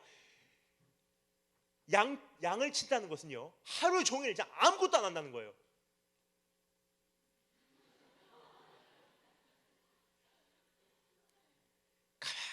가만히 생각하는 거예요. 혼자 있는 시간 동안 뭘 하겠습니까? 40년 동안 옛날 생각, 내가 여기서 죽는구나, 여기서 썩는구나, 내 인생은 이걸로 끝이구나, 한 번의 실수로 내 인생이 끝났구나. 정말 인생의 회의감을 느끼는데 옆에서 양이 울어요. 매, 조용히 해. 얼마나 화가 났을까 상상하십니까? 그런데 어느 하나님께서 은총으로 모세를 부르세요. 모세야, 내가 너를 다시 쓰겠다. 합격된 줄 알았어요. 이젠 통과했는 줄 알았어요. 연단이 끝난 줄 알았어요. 그 모습이 자기 안에서 없어진 줄 알았어요. 이제는 자기는 마땅히 쓰임 받을 줄 알고 있었어요. 그런데요, 자기도 모르는 사이에 그 옛날 그림자가 다시 한번 폭파해버린 거예요. 옛날 모습이 그대로 있음을 그는 발견하게 됩니다. 그 순간 여러분 얼마나 복잡했는지 여러분 상상하십니까? 하나님은 우리와 함께 더 이상 가시지 않는다고 하시고요, 앞으로는 광야고 뒤로는 홍해고, 애굽으로 돌아갈 수는 없고요, 죄인들의 그 백성들의 죄성은 심각하게 악화되고 있고요, 본인 자신도 더 이상 다스릴 수 없는 그러한 자신의 연약함을 발견하게 됩니다. 이제 산산조각 난 거예요. 사역 산산조각 났고요. 이제는 영적으로나 감성적으로 이제는 파산해버린 상태예요. 하나님 어떻게 하면 좋습니까? 이 말씀을 왜 드린지 말씀드리겠습니다. 보통 같으면 백성들이 이랬습니다. 우리 다 같이 회개하고 주님께 돌아옵시다. 그렇게 말씀이 전개가 돼야 되는데요, 백성들의 어떠한 죄성을 살펴본 이후에 모세의 죄성을 우리에게 이야기해주고 계신 하나님의 말씀의 의도가 있어요. 그 목적은 무엇인가 하니, 한 사람도 잘한 게 없다는 거예요. 백성도 잘못했고 주의 종도 잘못했고. 근데 이 말씀이 오늘 우리에게 왜 필요하냐? 대한민국 교회의 상황과 똑같다는 거예요. 성도들도 잘못했고 사역자들도 다 잘못했어요. 성도들은 또 한 번 자극받기 위해서 교회 오고요, 또 한 번 성공에 대해서 듣고 싶어서 교회 오고요, 또 한 번 내 문제 해결하기 위해서 주님 붙든다 그러고요,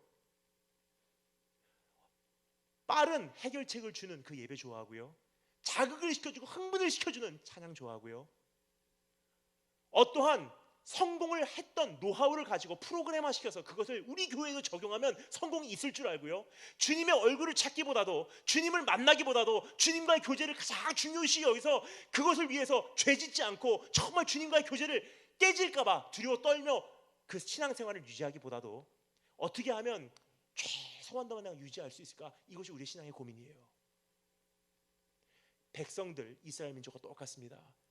주의 종들은 어떻습니까? 자신 안에 있는 욕심 버리지 못해요. 자신 안에 있는 연약함 아직 능가하지도 못했어요. 자신 안에 있는 옛날 상처 아직도 해결하지 못했어요.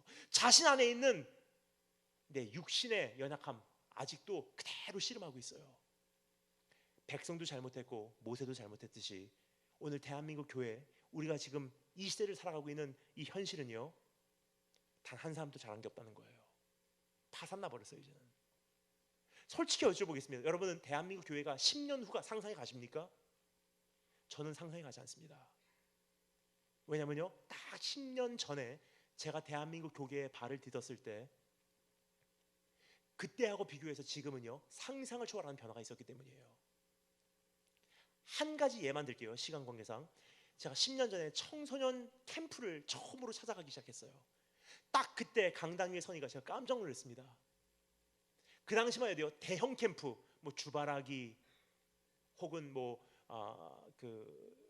조이 코리아, 그 당시만 해도요, 한 여름에 한 겨울에 8차수를 돌렸어요. 월화수 목금토, 월화수 목금토. 그리고 4주 동안 8차수를 돌렸어요. 8차수. 매 기수마다 2,300명씩 마감. 그런데요, 지난 10년 사이에 어떠한 일들이 계속 반복되는지 여러분 기억하십니까? 구제역, 신종플루, 에볼라, 메르스, 천안함 사고, 세월호 사건, 주 6일제에서 주 5일제로 바뀌고, 그리고 아이들이 학교를 쉰다고 쉬는 게 아니더라고요. 방학이 짧아져 버렸어요. 그리고 대한민국 고령화돼 버리고 교회에서는 아이들의 모습이 점점 사라져가고 핸드폰 때문에 정신 팔려 있고요. 지금 다 중독들이 어느 정도는 다 있다는 거예요. 쾌락주의로 지금 모든 것이 가고 있고요. 물질 만능주의로 지금 접어들고 있는 것이 대한민국 사회예요. 딱 10년 후인 오늘 이번 겨울 사역을 마치고 제가 여러분에게 보고를 드립니다. 대형 캠프들 거의 대다수가요 8차수까지 돌렸던 캠프가 거의 2차수는 캔슬이에요.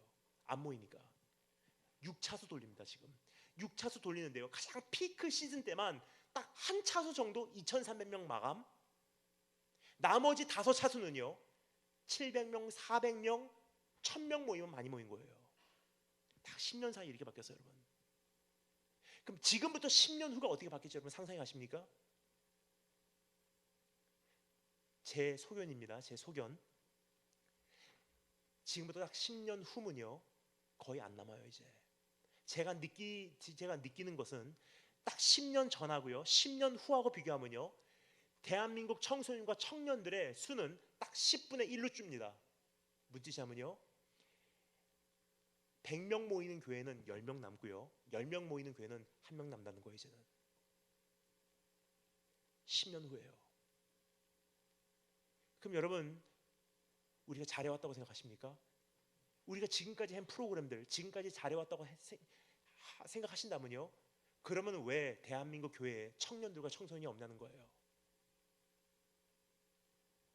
언제까지 우리가 모여서 예배드리고 은혜 받고 눈물 흘렸다고 만족하고 집으로 가겠습니까? 이거 아니라는 거예요. 이제는 유명 강사 말씀 듣고서 어우 좋은 말씀이었어 어우 나 다시 한번 해봐야 되겠어 그거 갖고 여러분 내 인생이 변할 거라고 생각하십니까? 그걸로 변할 것 같았으면요 우리 주님이 이 세상에 오셔서 십자가에서 무서운 죽음을 안 당하셔도 괜찮았어요. 언제까지 단기 성교행 몇 번 갔다 오고 거기서 도전받고 나도 이제는 어른이 돼서 장로님이 돼서 나도 이제는 단기 성교행 갈 수 있는 그런 훌륭한 노후를 맞이할 거야. 그것이 여러분의 인생의 전부라고 생각하십니까? 그게 다라면요 내일의 교회가 없습니다. 여러분 전 심각하게 아파서 이 말씀을 드리는 거예요. 오늘 밤 말씀은요 누구에게 손가락질하는 말씀이 아닙니다. 제 자신에게도 말씀하는 바요 제 마음의 통증이에요. 젊은 선교사의 양심적인 호소입니다. 오늘 이대로 여러분 정말로 갈 수 있다고 생각하시냐는 거예요. 10년 후에 대한민국 교회는 없습니다. 여러분 심각하게 그게 제 피부로 느껴지는 바예요. 지금 여러분 느끼십니까? 딱 5년 전부터요 딱 5년 정도 됐습니다. 5년 전부터 청소년 사역은 이렇게 해라 하는 책이 더 이상 출판되지 않고 있어요. 왜냐? 다 실패. 근데 감사해요. 왜냐? 이젠 조금씩 깨닫기 시작한 거예요. 어떤 노하우로 되지 않는다는 거. 주의 얼굴을 찾기보다 예배의 콘티 집행하기를 원하고요. 주님의 임재 구하기보다 집회 일정 딱 마치면 내 삶으로 돌아가기를 원하고요. 골방으로 들어가서 주님을 찾기보다도 이제 어떠한 대형 집회 형태를 원하는 것이 우리의 삶의 교만한 모습이에요. 그걸 우리가 정말로 변화될 거라고 생각하십니까? 그거 해왔지만 오늘이 됐잖아요. 아니라는 거예요. 이제는 언제까지 이거 하겠다는 거예요. 그러면 이제 그만합시다. 우리가 살아날 수 있는 방법 딱 한 가지 있어요. 세 번째 따라 잘못했습니다. 갈급함 가운데 몸부림친 기도. 우리 33장 4절부터 7절 말씀 함께 읽겠습니다. 33장 4절부터 7절 한 목소리 읽겠습니다. 다 같이 4절부터 7절 시작.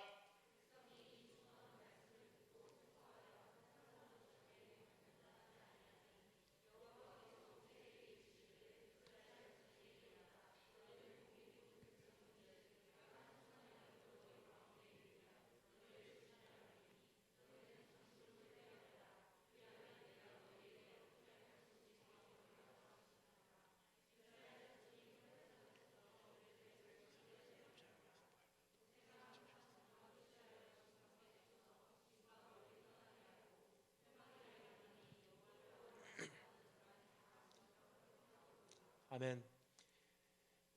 백성도 잘못하고요. 주님의 종 모세도 잘못했어요. 근데 주님께서 뭐라고 말씀하십니까? 내가 너와 함께 가지 않을 것이다. 주의 임재가 떠났다는 거예요. 주의 얼굴이 이제는 떠났다는 거예요. 주의 교제가 완전히 산산조각 났다는 거예요.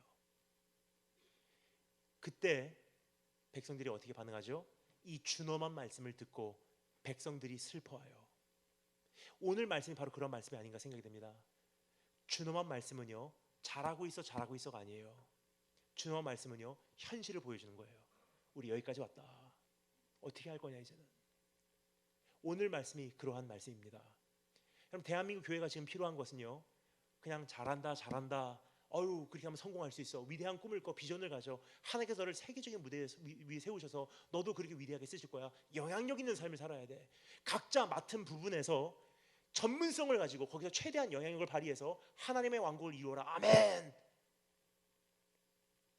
지금까지 듣기 좋은 달콤한 복음으로 내 자신을 속여왔다면요 주님께서 우리에게 말씀하시고 원하신 것은 이젠 준엄한 말씀이에요. 너 잘하고 있는 거 아니야. 너 정말 잘하고 있다고 생각하면 한번 답해봐라. 네 자녀가 어디 있냐?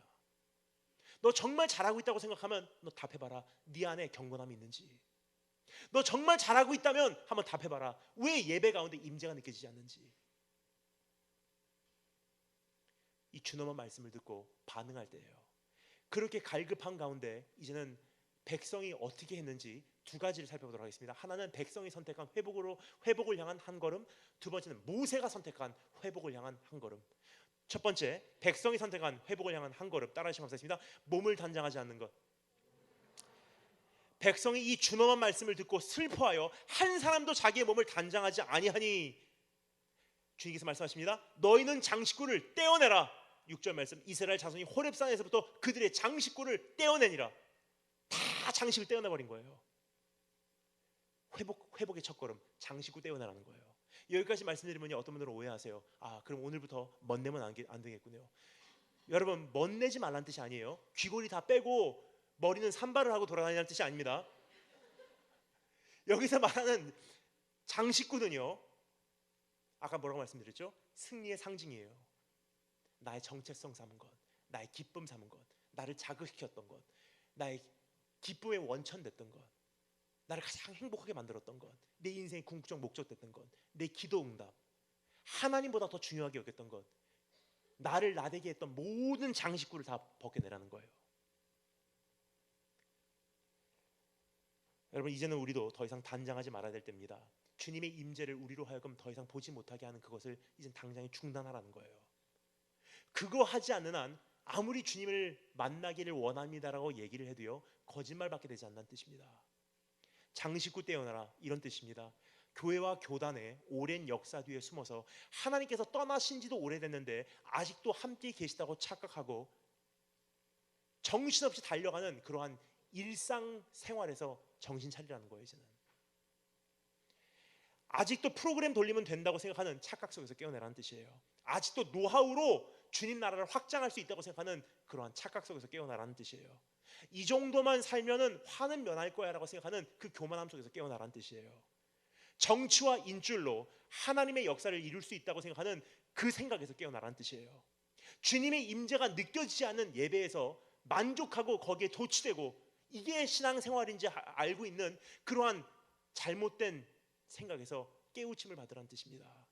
죄가 죄로 여겨지지 않는 세상의 어떤 흐름 속에서 내가 지금 저지르고 있는 죄를 향해서 가슴 아파하고 가슴 치며 이제는 바로 살게 너라고 주님 앞에 다시 한번 돌아오라는 뜻이에요. 장식구를 떼어내라. 너 뭐 믿고 살았니 지금까지? 너 잘하고 있다고 생각하니? 너 뭐 믿고 네가 의롭게 생각하고 있었니? 너 뭐 믿고 나의 진노를 두려워하지 않고 있었니? 내가 믿고 있었던 거 내려놓으라는 거예요. 이제는 그거 믿어도 나를 구원하지 못합니다. 두 번째, 모세가 선택한 것, 따라서 선택했습니다. 주님을 만나러 가는 것. 백성은 장식구를 떼어내는 것, 그리고 오늘 우리 모두가 하지 않으면 안 되는 한 가지는요, 이젠 주님 만나러 가는 거예요. 어떻게 만나러 가는지 성경 기록합니다. 모세가 항상 장막을 취하여 진 밖에 쳐서 진과 멀리 떠나게 하고 회막이라 이름하니. 세 가지를 목표할 수가 있습니다. 세 가지 정해 보겠습니다. 첫 번째, 따라하시면 감사하겠습니다. 나의 장막으로 들어가자. 모세가 자기 장막을 취하여 진 밖에 쳐서 그것을 회막으로 만들었대요. 참 희한한 장면이에요. 왠지 말씀드리겠습니다. 이스라엘 민족이 우상 숭배의 죄를 진 것은 개인적인 죄입니까? 민족적인 죄입니까? 어려운 질문 아닙니다. 답은 질문 안에 담겨져 있습니다. 이스라엘 민족이 우상 숭배의 죄를 진 것은 개인적인 죄입니까? 민족적인 죄입니까? 민족적인 죄예요. 자, 그런데요, 민족적인 죄를 지면은 모세가 당연히 행해야 되는 건 뭐죠? 민족적으로 어떤 회개 성회를 만들어야 당연한 거예요. 예를 들어서 다 시청 앞에 모이십시오. 이 광장에서 우리가 주님을 찾겠습니다. 주님, 우리가 잘못 살았습니다. 지난날에 있었던 그 엄청난 부흥을 다시 한번 이 땅에 허락해 주시기 원합니다. 우리가 회개하고 돌아옵니다. 백성이여 일어나라. 아멘. 그래야지 당연한 건데 참 희한해요. 민족적인 죄를 졌건만 모세는 어떻게 합니까? 개인의 장막을 취해서 개인적으로 주님을 찾기 시작해요. 왜 그랬습니까? 답을 말씀드리겠습니다. 여러분, 시대가 악해지면 악해질수록 더 이상 공식적인 혹은 공개적인 성회가 어떠한 영향력을 발휘하지 못하는 한계점이 온다는 거예요. 이러한 상황을 맞이할 때 하나님께서는 국가적인 혹은 민족적인 혹은 공동체적인 변화가 있게 하기 위해서 대대적으로 변화를 일으키기보다는 오히려 한 사람 단위로 역사하시기 시작한다는 거예요. 한 사람의 회개한 심령, 한 사람의 메시지, 한 사람의 변화된 모습, 한 사람의 선지자, 한 사람의 희생자, 한 사람의 순교자, 그리고 한 사람의 진짜로 복음으로 거듭난 그 모습. 여러분, 1907년에 있었던 대부흥 100주년을 기념하면서 2007년도에 대한민국 교회가 다 일어났어요. 각 광장마다 모여서 우리가 회개 운동을 했고요. 그때마다 수많은 청년들이 이제는 선교사로 파송되기를 원한다고 헌신했어요. 거의 365일 대한민국 전국에서 끊임없이 민족적인 성회를 한 해 동안 치러온 것이 2007년도 평양 대부흥 100주년 그때 일어났던 현실이 아니었나 생각이 됩니다. 자, 그런데요, 딱 2007년도가 끝나는 후에 대한민국 교회는 공식적으로 대한민국에서 개독교라고 불려지기 시작했고요. 그때 이후로 지금 나온 어떤 그 조사 결과에 의하면요, 2007년도에 수많은 청년들이 굉장히 많은 수가 선교사로 나가겠다고 헌신을 했건만 최근 나온 조사 결과입니다. 1%도 파송이 안 됐어요. 왜 그렇습니까? 지금 우리가 필요한 것은요, 어떤 대대적인 운동이 아니에요. 다 해왔지만 안 됐잖아요, 여러분. 정말로 변화를 원하시고요, 정말로 복음을 여러분의 것을 만들기 원하신다면요, 이제는 그거 하지 말라는 거예요. 가장 은밀한 죄는요, 그러한 대대적인 성회에서는 회개를 안 합니다. 지금은 어떤 때인지 말씀드리겠습니다. 지금은 우리가 정말 주님 앞에 골방으로 들어갈 때예요. 그 골방의 역사가 없이는요, 우리는 이제는 다시 한번 주님 앞에 새로운 꿈을 꿀 수가 없는 시대가 여러분과 제가 살고 있는 그런 시대가 아닌가 생각이 됩니다. 지금 우리에게 필요한 것은 또 하나의 공식 집회가 필요한 것이 아니라 골방으로 들어가는 의지가 필요한 때예요. 또 하나의 회개 운동이 필요한 것이 아니라 가장 은밀한 곳에서 가장 은밀한 나의 죄를 호소할 수 있는 주님과의 시간이 필요한 때입니다. 또 하나의 형식적인 찬양 패턴과 메시지가 필요한 때가 아니라 주님을 붙드는 몸부림치는 우리 한 사람 한 사람의 결단이 필요한 때예요. 또 하나의 사역의 영역을 갈 곳 없는 사역자들을 위해서 만들어내는 것이 아니라 실질적으로 회개한 만큼 실질적으로 살아내는 우리의 전투성이 필요한 때예요. 이것은 다 내려놓고 쉬운 것만, 우리 사역 기획하자, 이벤트 하자, 우리 시청 광장 앞으로 모이게 하자, 현수막 걸자, 대성의 변화가 일어났습니까? 없었어요, 여러분. 없는데도 불구하고 계속하고 있어요. 왜요? 누군가는 사역을 해야지 먹고 살 수 있기 때문에. 그것을 준비하는 사람도 주님께서 심판하실 것이고, 거기에 호응하고 찾아가는 사람도 이제 주님께서 심판하실 거예요. 왜냐? 거기에 가는 것은 잘못된 것이 아닙니다. 사실 그러한 성회를 하는 것은 근본적으로 잘못된 것은 아니에요. 하지만 분명한 것은요, easy way, 다 지름길, 하기 쉬운 거, 만나기 쉬운 거, 골방 들어가는 거 제쳐놓고 1대1로 주님과의 관계 제쳐놓고, 내가 주님의 임재 회복하기 위해서 주님과 씨름하는 거 제쳐놓고, 내가 주님을 밤새도록 주님을 붙들고 주님과 씨름하며 주님을 만나는 거는 제쳐놓고, 간단한 거, 편한 거, 편리한 거, 어떻게 하면 누가 나에게 밥 먹여줄 수 있을까? 어떻게 하면 이 성회를 준비하고 여기 다 모여서 우리가 간편하게 한 번에 단번에 은혜를 받을 수 있을까? 아니에요, 여러분. 이제는 따라서 오늘 이 집회를 통해서요, 여러분이 도전드리기 원하는 것은 이것입니다. 오늘 집회는 시작이지 끝이 아니에요. 끝난 다음에 오늘 이 말씀은요, 기준을 말씀드리고 있는 거예요. 기준이 존재한다는 거예요. 이 기준에서 미달된 거 잘못 살았어, 기준이 있다는 것을 말하는 용도로 이 집회가 있는 것이지, 이 집회는 여러분에게 어떠한 감정을 자극하기 위해서 주는 집회가 아닙니다. 이제 기준이 선포됐어요. 이게 주님께서 원하시는 신앙생활이 아니라는 것. 그럼 정말로 주님께서 원하시는 신앙생활은 뭐냐? 집회를 마침과 동시에 주님과 이제 해결하시기 바랍니다. 1대1로 해결할 수 있는 시간을 마련하고요, 1대1로 주님을 만날 수 있는 장소를 마련하시기 바랍니다. 그러한 과정들이 내 삶 속에서 한 사람 한 사람 안에 일어나지 않는 한 진짜 참된 변화는 교회에서 일어나지 않아요. 따라서 10년 후에 대한민국 교회는 없습니다.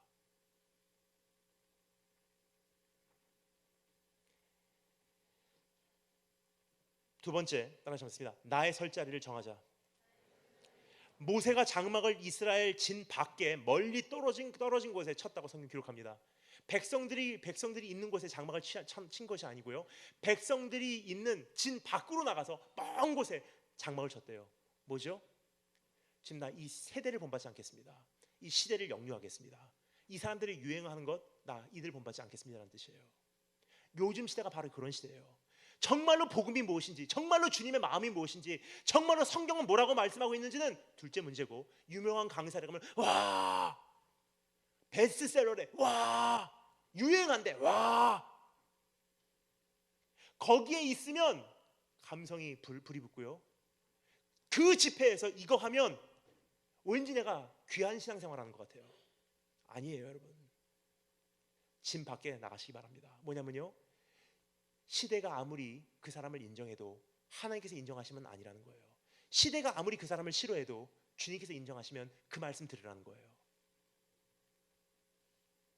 더 이상 시대를 본받지 마시기 바랍니다. 진 밖으로 나가십시오. 이제 어떠한 흐름 속에서 와 몰려갈 때가 아니라는 거예요. 잠잠한 가운데. 말씀드렸습니다. 저는 이 말씀을요, 여러분에게 손가락질하는 말씀이 아니에요. 누구에게 손가락질하는 말씀이 아닙니다. 제 자신이 이 말씀을 전하기 위해서 준비하면서 얼마나 하나님 앞에 가슴을 치며 울었는지 몰라요. 오늘 강단에서 제가 말씀드리는 이 설교 시간 이상으로 저는 이 말씀을 전하기 위해서 주님 앞에 울면서 기도하고 밤을 샜어요. 제가 회개한 내용들이에요. 하나님, 더 이상 기도하지 않고 강단에 올라가지 않겠습니다. 더 이상 나와 주님과의 관계가 깨졌는데도 불구하고, 금이 가기 시작했는데도 불구하고 그것은 모른 척하고 사역하지 않겠습니다. 주님의 임재가 있는지 없는지도 확인해 볼 겨를도 없이 정신없이 달려가지 않겠습니다. 내 안에 죄가 있는데도 불구하고 함부로 강단에서 외치지 않겠습니다. 얼마나 많이 가슴 아파하고 주님 없이 지나온 그 시간들이 저에게는 힘들게 다가왔는지, 가슴 치며 밤을 새며 울었던 그 기도 내용들이 쌓인 후에 형성된 말씀이에요. 여러분, 이것은 제 회개의 내용들입니다. 오늘 누구에게 손가락질한 말씀이 아니었어요. 제 말씀이에요. 하지만 오늘 이 말씀을 제가 깨닫고 난 후에 하나님께서 저에게 말씀하시더라고요. 이제 이 말씀이 사실 대한민국 전국에 필요한 것이 제게 보여지기 시작했어요. 여러분, 오늘 하나님 앞에 회개할 것이 많습니다. 어떤 시대적인 흐름, 정신없이 흘러가는 이 시대를 본받지 말고 이제 진 밖으로 나가신 여러분 되시길 주님으로 축원합니다. 세 번째 따라 점사했습니다. 회막을 설립하자. 회막을 설립하자는 것은요, 회막을 설립하자고 하는 것은요, 주님만을 만날 수 있는 시간과 공간을 준비하라는 거예요. 회막은 뭐죠? The tent of meeting. 주님만을 만나기 위해서 준비된 시간과 공간이에요. 여러분, 어디서 여러분 은혜 받고 계십니까? 어디서 양육 받고 계십니까? 순모임을 통해서, 참 귀한 모임이에요. 근데 중요한 것이 있습니다. 그것은 성도의 교제와 순모임이라는 그 안에서 우리가 은혜를 받는 거지, 주님만을 위해서, 내가 주님을 만나기 위해서 성별된 시간과 공간은 아니라는 거예요. 어디서 주님을 만나고 계세요, 여러분? 큐티 모임? 성도의 교제도 있고 함께 먹고 마심도 있고 서로 이야기를 들어주는 그런 모임이긴 하지만, 주님만을 만나기 위해서, 주님께만 집중하기 위해서 준비된 시간과 공간은 아니라는 거예요. 집회를 통해서, 집회 말고요, 여러분. 단기 성교행을 통해서 단기 성교행 말고요. 주님 앞에 나와서 주님만을 만나기 위해서, 주님께만 집중하기 위해서 준비된 시간과 공간이 있습니까? 없잖아요. 그거 없으면요, 주님 만날 수가 없다는 거예요. 주님께서 뭐라고 말씀하시죠? 나를 정말로 만나기를 원한다면 은밀한 곳에 계시는 그분을 만나기 위해서 은밀한 곳으로 가서 문을 닫으래요. 성경이 말합니다. Close the door behind you. 네 뒤에 문을 닫으래요. 문을 닫으라는 것은요, 예의를 지키고 문 닫고 들어오라는 뜻이 아닙니다. 네 뒤에 문을 닫으라는 것은 이런 뜻이에요. 세상과 너와 단절을 시키라는 거예요. 근데 우리는 주님을 만나러 온다고 하면서 어떻게 하죠? 서로를 축복하는 교제. 물론 예배에는, 공식 예배는 필요합니다.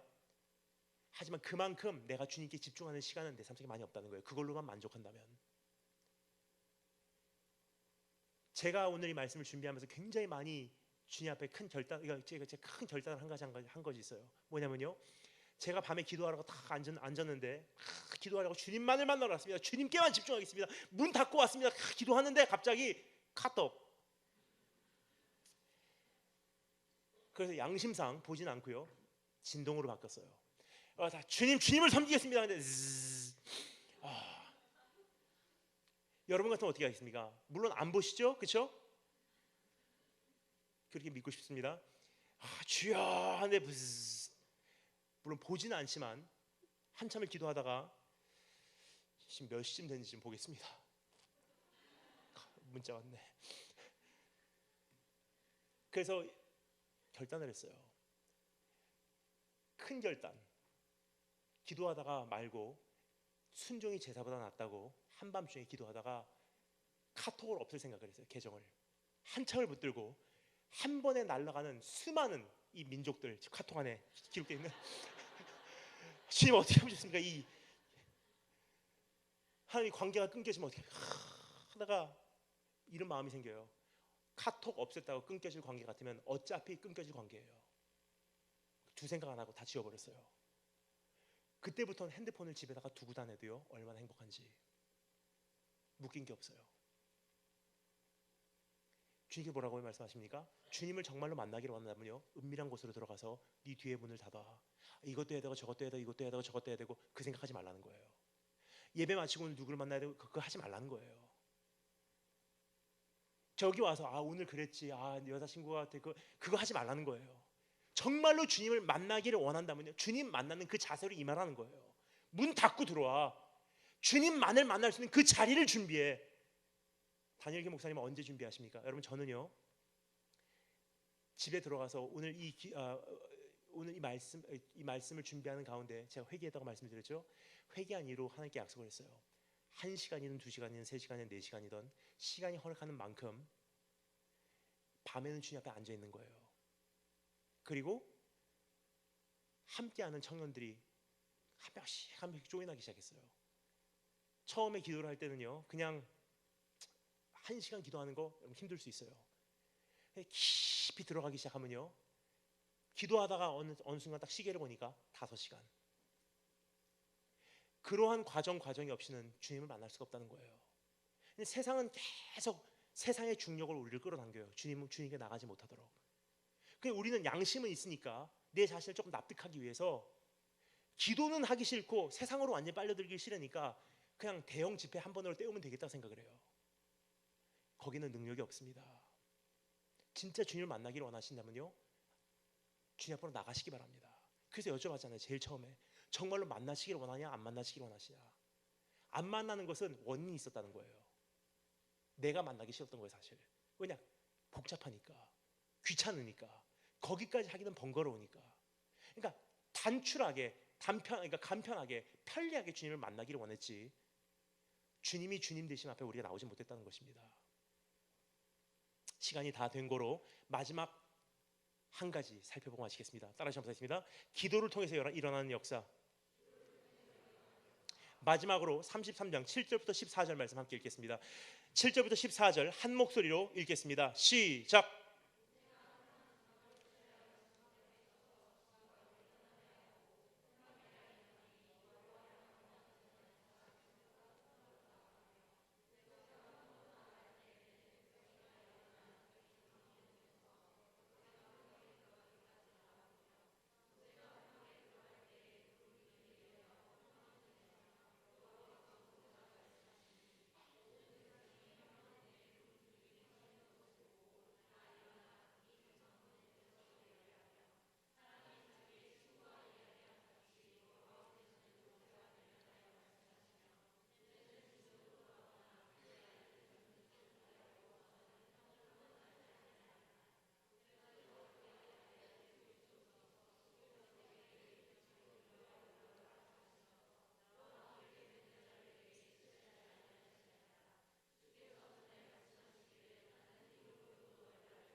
아멘. 어제까지 승리로 살아온 인생의 모습 우리가 살펴보았고요. 두 번째, 오늘도 넘어진, 오늘도 쓰러진 한 사람의 사역자의 모습을 우리가 관찰해 보았습니다. 근데 그것이 누구의 모습이 아니라 우리의 모습이라는 사실을 깨닫게 되었습니다.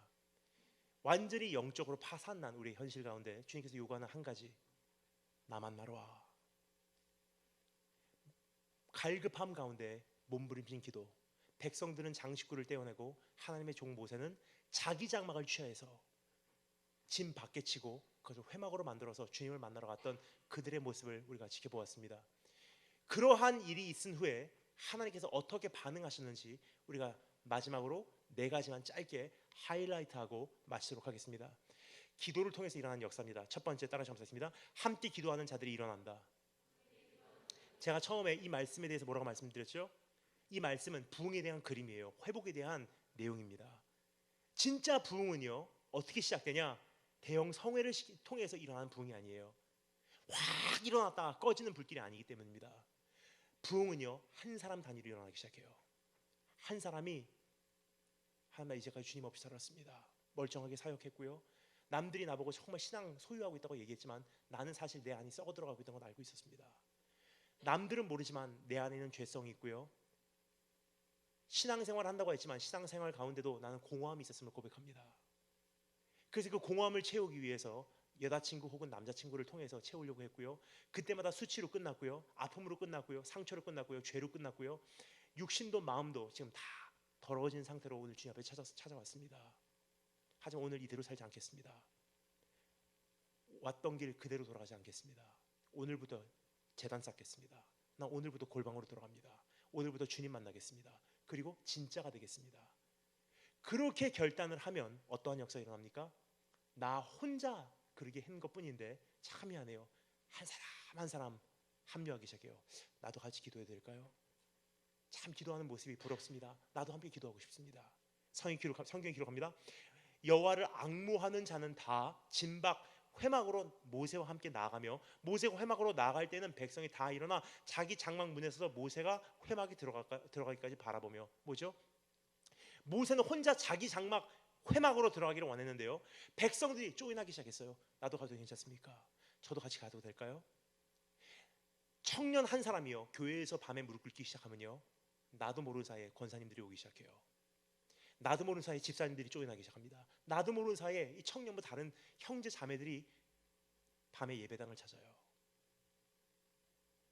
여러분 기억하십니까? 대한민국 교회 현실?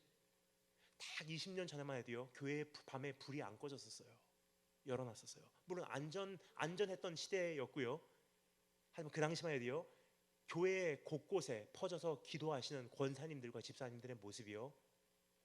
언제든지 웬만한 교회에선 다 발견이 가능했다는 것입니다. 하지만 지금 어떻습니까? 기도 안 하는 교회예요 이제는. 그래서 오늘 이 시간 너무나 감사한 것은요. 목사님과 대화를 나눴습니다. 이제부터 기도하시잖아요 여러분. 근데 이 기도의 열기가 여기서 끝나는 것이 아니라 한 사람 한 사람의 기도의 불꽃으로 번져 가셔서 나의 삶에서도 가정에서 그렇게 기도하시고 밤에 주님의 전을 찾으시는 우리 한 분 한 분 되실 주님으로 축원합니다. 그렇게 기도하면 몰려오게 돼 있어요 이제는. 두 번째 따라 감사했습니다. 주를 경외하는 현실이 시작된다. 모세가 회막에 들어갈 때 구름 기둥이 내려와 회막 문에 서며 여호와께서 모세와 말씀하시니 모든 백성이 회막 문에 구름 기둥이 서 있는 것을 보고 다 일어나 각기 장막 문에 서서 예배하며 하나님을 경외하기 시작하는 거예요. 어떤 사람들은요. 나도 함께 기도하러 가도 될까요? 라는 용기가 없는 사람들도 있어요. 어떤 사람들은요. 내일 직장 출근해야 되니까 밤에 기도하러 가겠습니다라고 함께 합류하지 못하는 사람들이 있어요. 하지만 각기 자기 장막문에 서서 하나님을 각기 다양한 방법으로 예배하기 시작해요. 이런 뜻이에요. 내가요 오늘 밤부터 내가 정말 새벽마다 내가 기도하러 오겠습니다. 그렇게 결단하고요. 오늘 집에 가서 주무시고 내일부터 새벽 제단을 찾기 시작합니다. 새벽 4시 반에 일어나서 옷 갈아입고 그 추운 새벽 공기를 마시면서 집 현관문을 따고 뒤에 닫고 나올 때 우리 아빠 밤새도록 술 드신 우리 아빠 자고 계세요. 한 달, 두 달 나는 새벽 제단을 그렇게 찾아요. 근데 어느 날 아빠가요 듣기 시작한 거예요. 얘가 어디 가지? 나중에 물어봅니다. 어디 가니? 새벽 기도 가요. 한 달, 두 달 또 계속 새벽 전화를 쌓아요. 근데 그날에는요, 아빠가 정말 술을 많이 드셨는데 너무 힘든 일이 있어서 그렇게 아빠에게 전도해도 반응도 안 했던 그 아빠, 그날은 아무리 술을 밤새도록 드셔도요 취하지 못한 거예요. 그만큼 충분하도록. 주무셔야 되는데 새벽 5시에 깨 계신 거예요. 정신이 나갔다 들어왔다 나갔다 들어왔다 비몽사몽간에 또 딸이 문을 따고 나가는 소리를 듣습니다. 그 순간 아버지가 어떻게 하실까요? 물론 나도 같이 기도하러 갈게 말 안 해요. 나도 예수님을 믿겠습니다. 그때는 말 안 합니다. 밤새도록 고민했던 그 아빠가 아마 이렇게 얘기할 거예요. 신이여, 하나님이여, 정말 당신이 살아계시다면, 내 딸이 섬기는 그 하나님이 정말 살아계시다면 나도 한번 구원해 주세요. 누워서 뭐라고요? 각기 자기 장막문에 서서 하나님을 경외하기 시작했대요. 레벨은 다 다를 수 있어요. 과정은 다 다를 수 있어요. 색깔은 달라요. 비록 내가 기도하러 가겠습니다 말 못해도요, 나 지금 당장 믿겠습니다 반응 안 해도요, 내 한 사람이 기도하기로 작정을 했더니 하나님의 영광이 이제는 임하기 시작하는 거예요. 그럼 어떻게 되죠? 그토록 복음을 전했지만 영접하지 않았던 나의 아빠가, 나의 엄마가요, 각기 자기 장막문에 서서 자기 말로 얘기하는 거예요. 하나님, 당신이 정말 살아계시다면, 내 딸이 저렇게 찾는 하나님 정말 살아계시다면 나도 한번 만나주세요. 주님을 예배하는 현실이 이제 교회 안에 전염이 되기 시작해요. 다 번져가기 시작해요.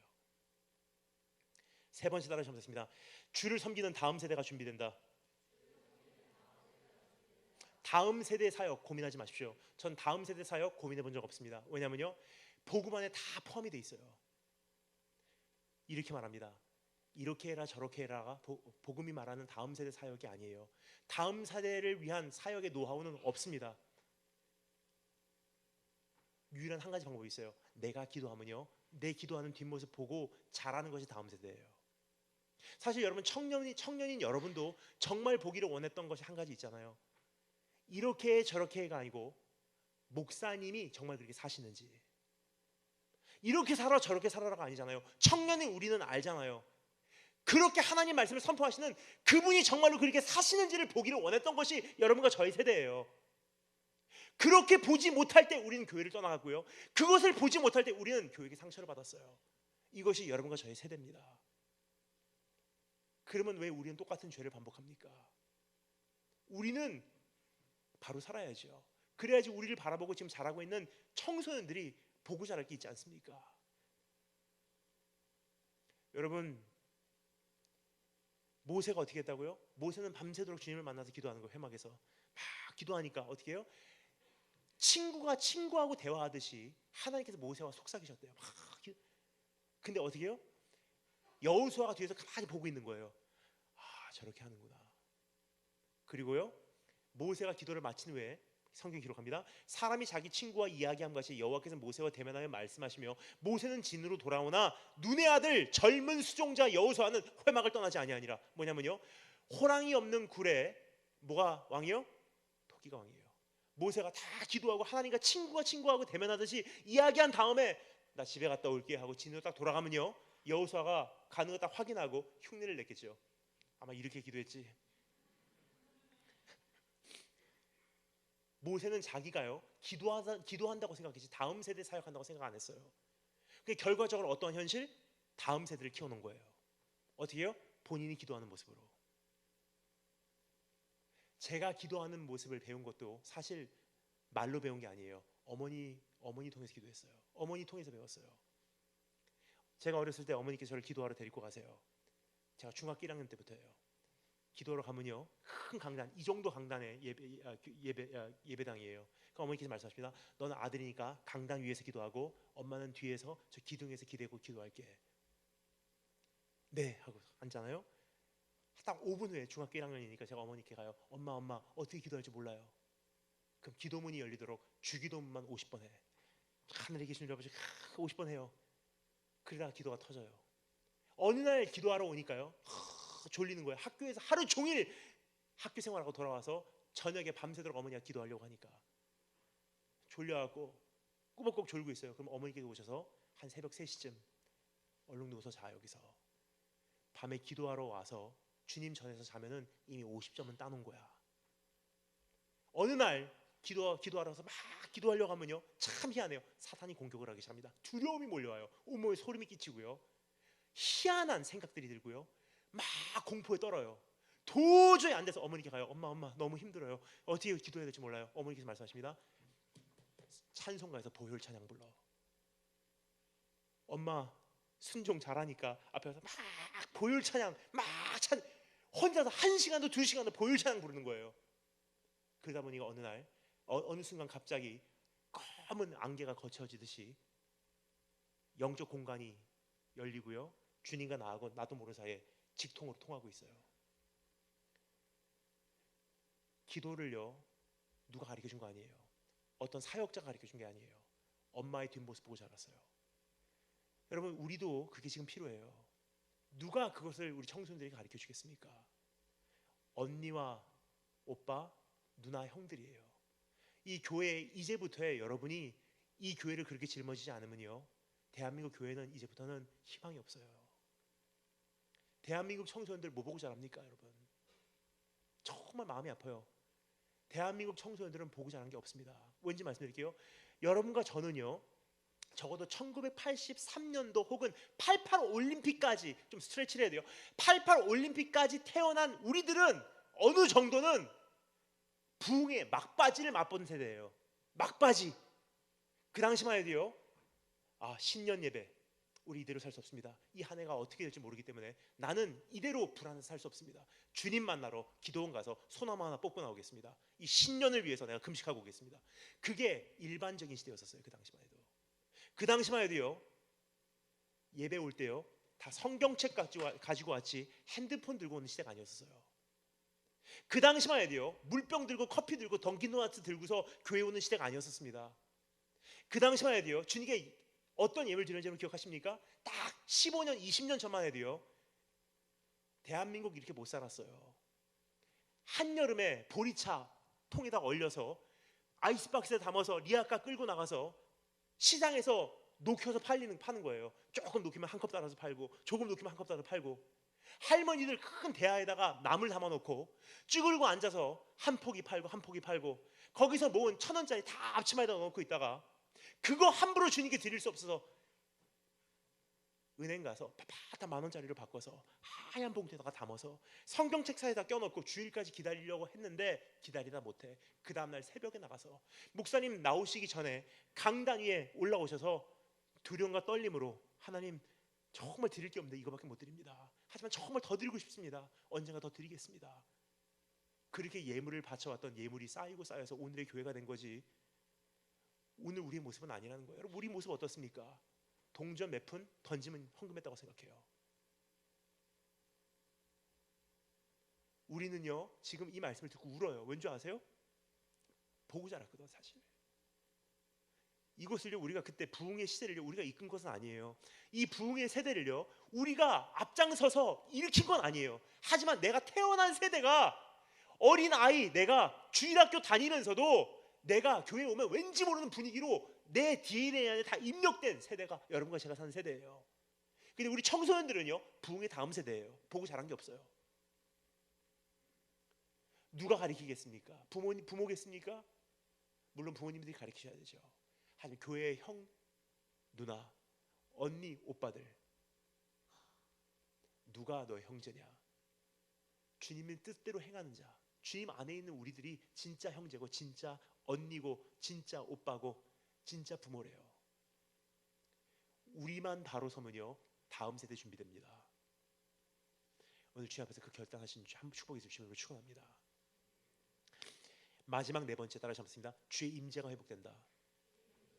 마지막으로 읽겠습니다. 14절, 여호와께서 이르시되 내가 친히 가리라, 너를 쉬게 하리라. 무슨 뜻이냐면요, 주님께서 돌아오신다는 거예요. 이제 주의 임재가 회복된다는 거예요. 주님께서 함께 가신다는 거예요. 이것을 원합니다. 여러분, 이제는 주님 없는 예배 아니라, 주님 안 계신 신앙생활이 아니라, 살아있는 척하는 기독교 종교 활동이 아니라 주님이 계신 그 신앙으로 돌아오신 축복의 주님을 축원합니다.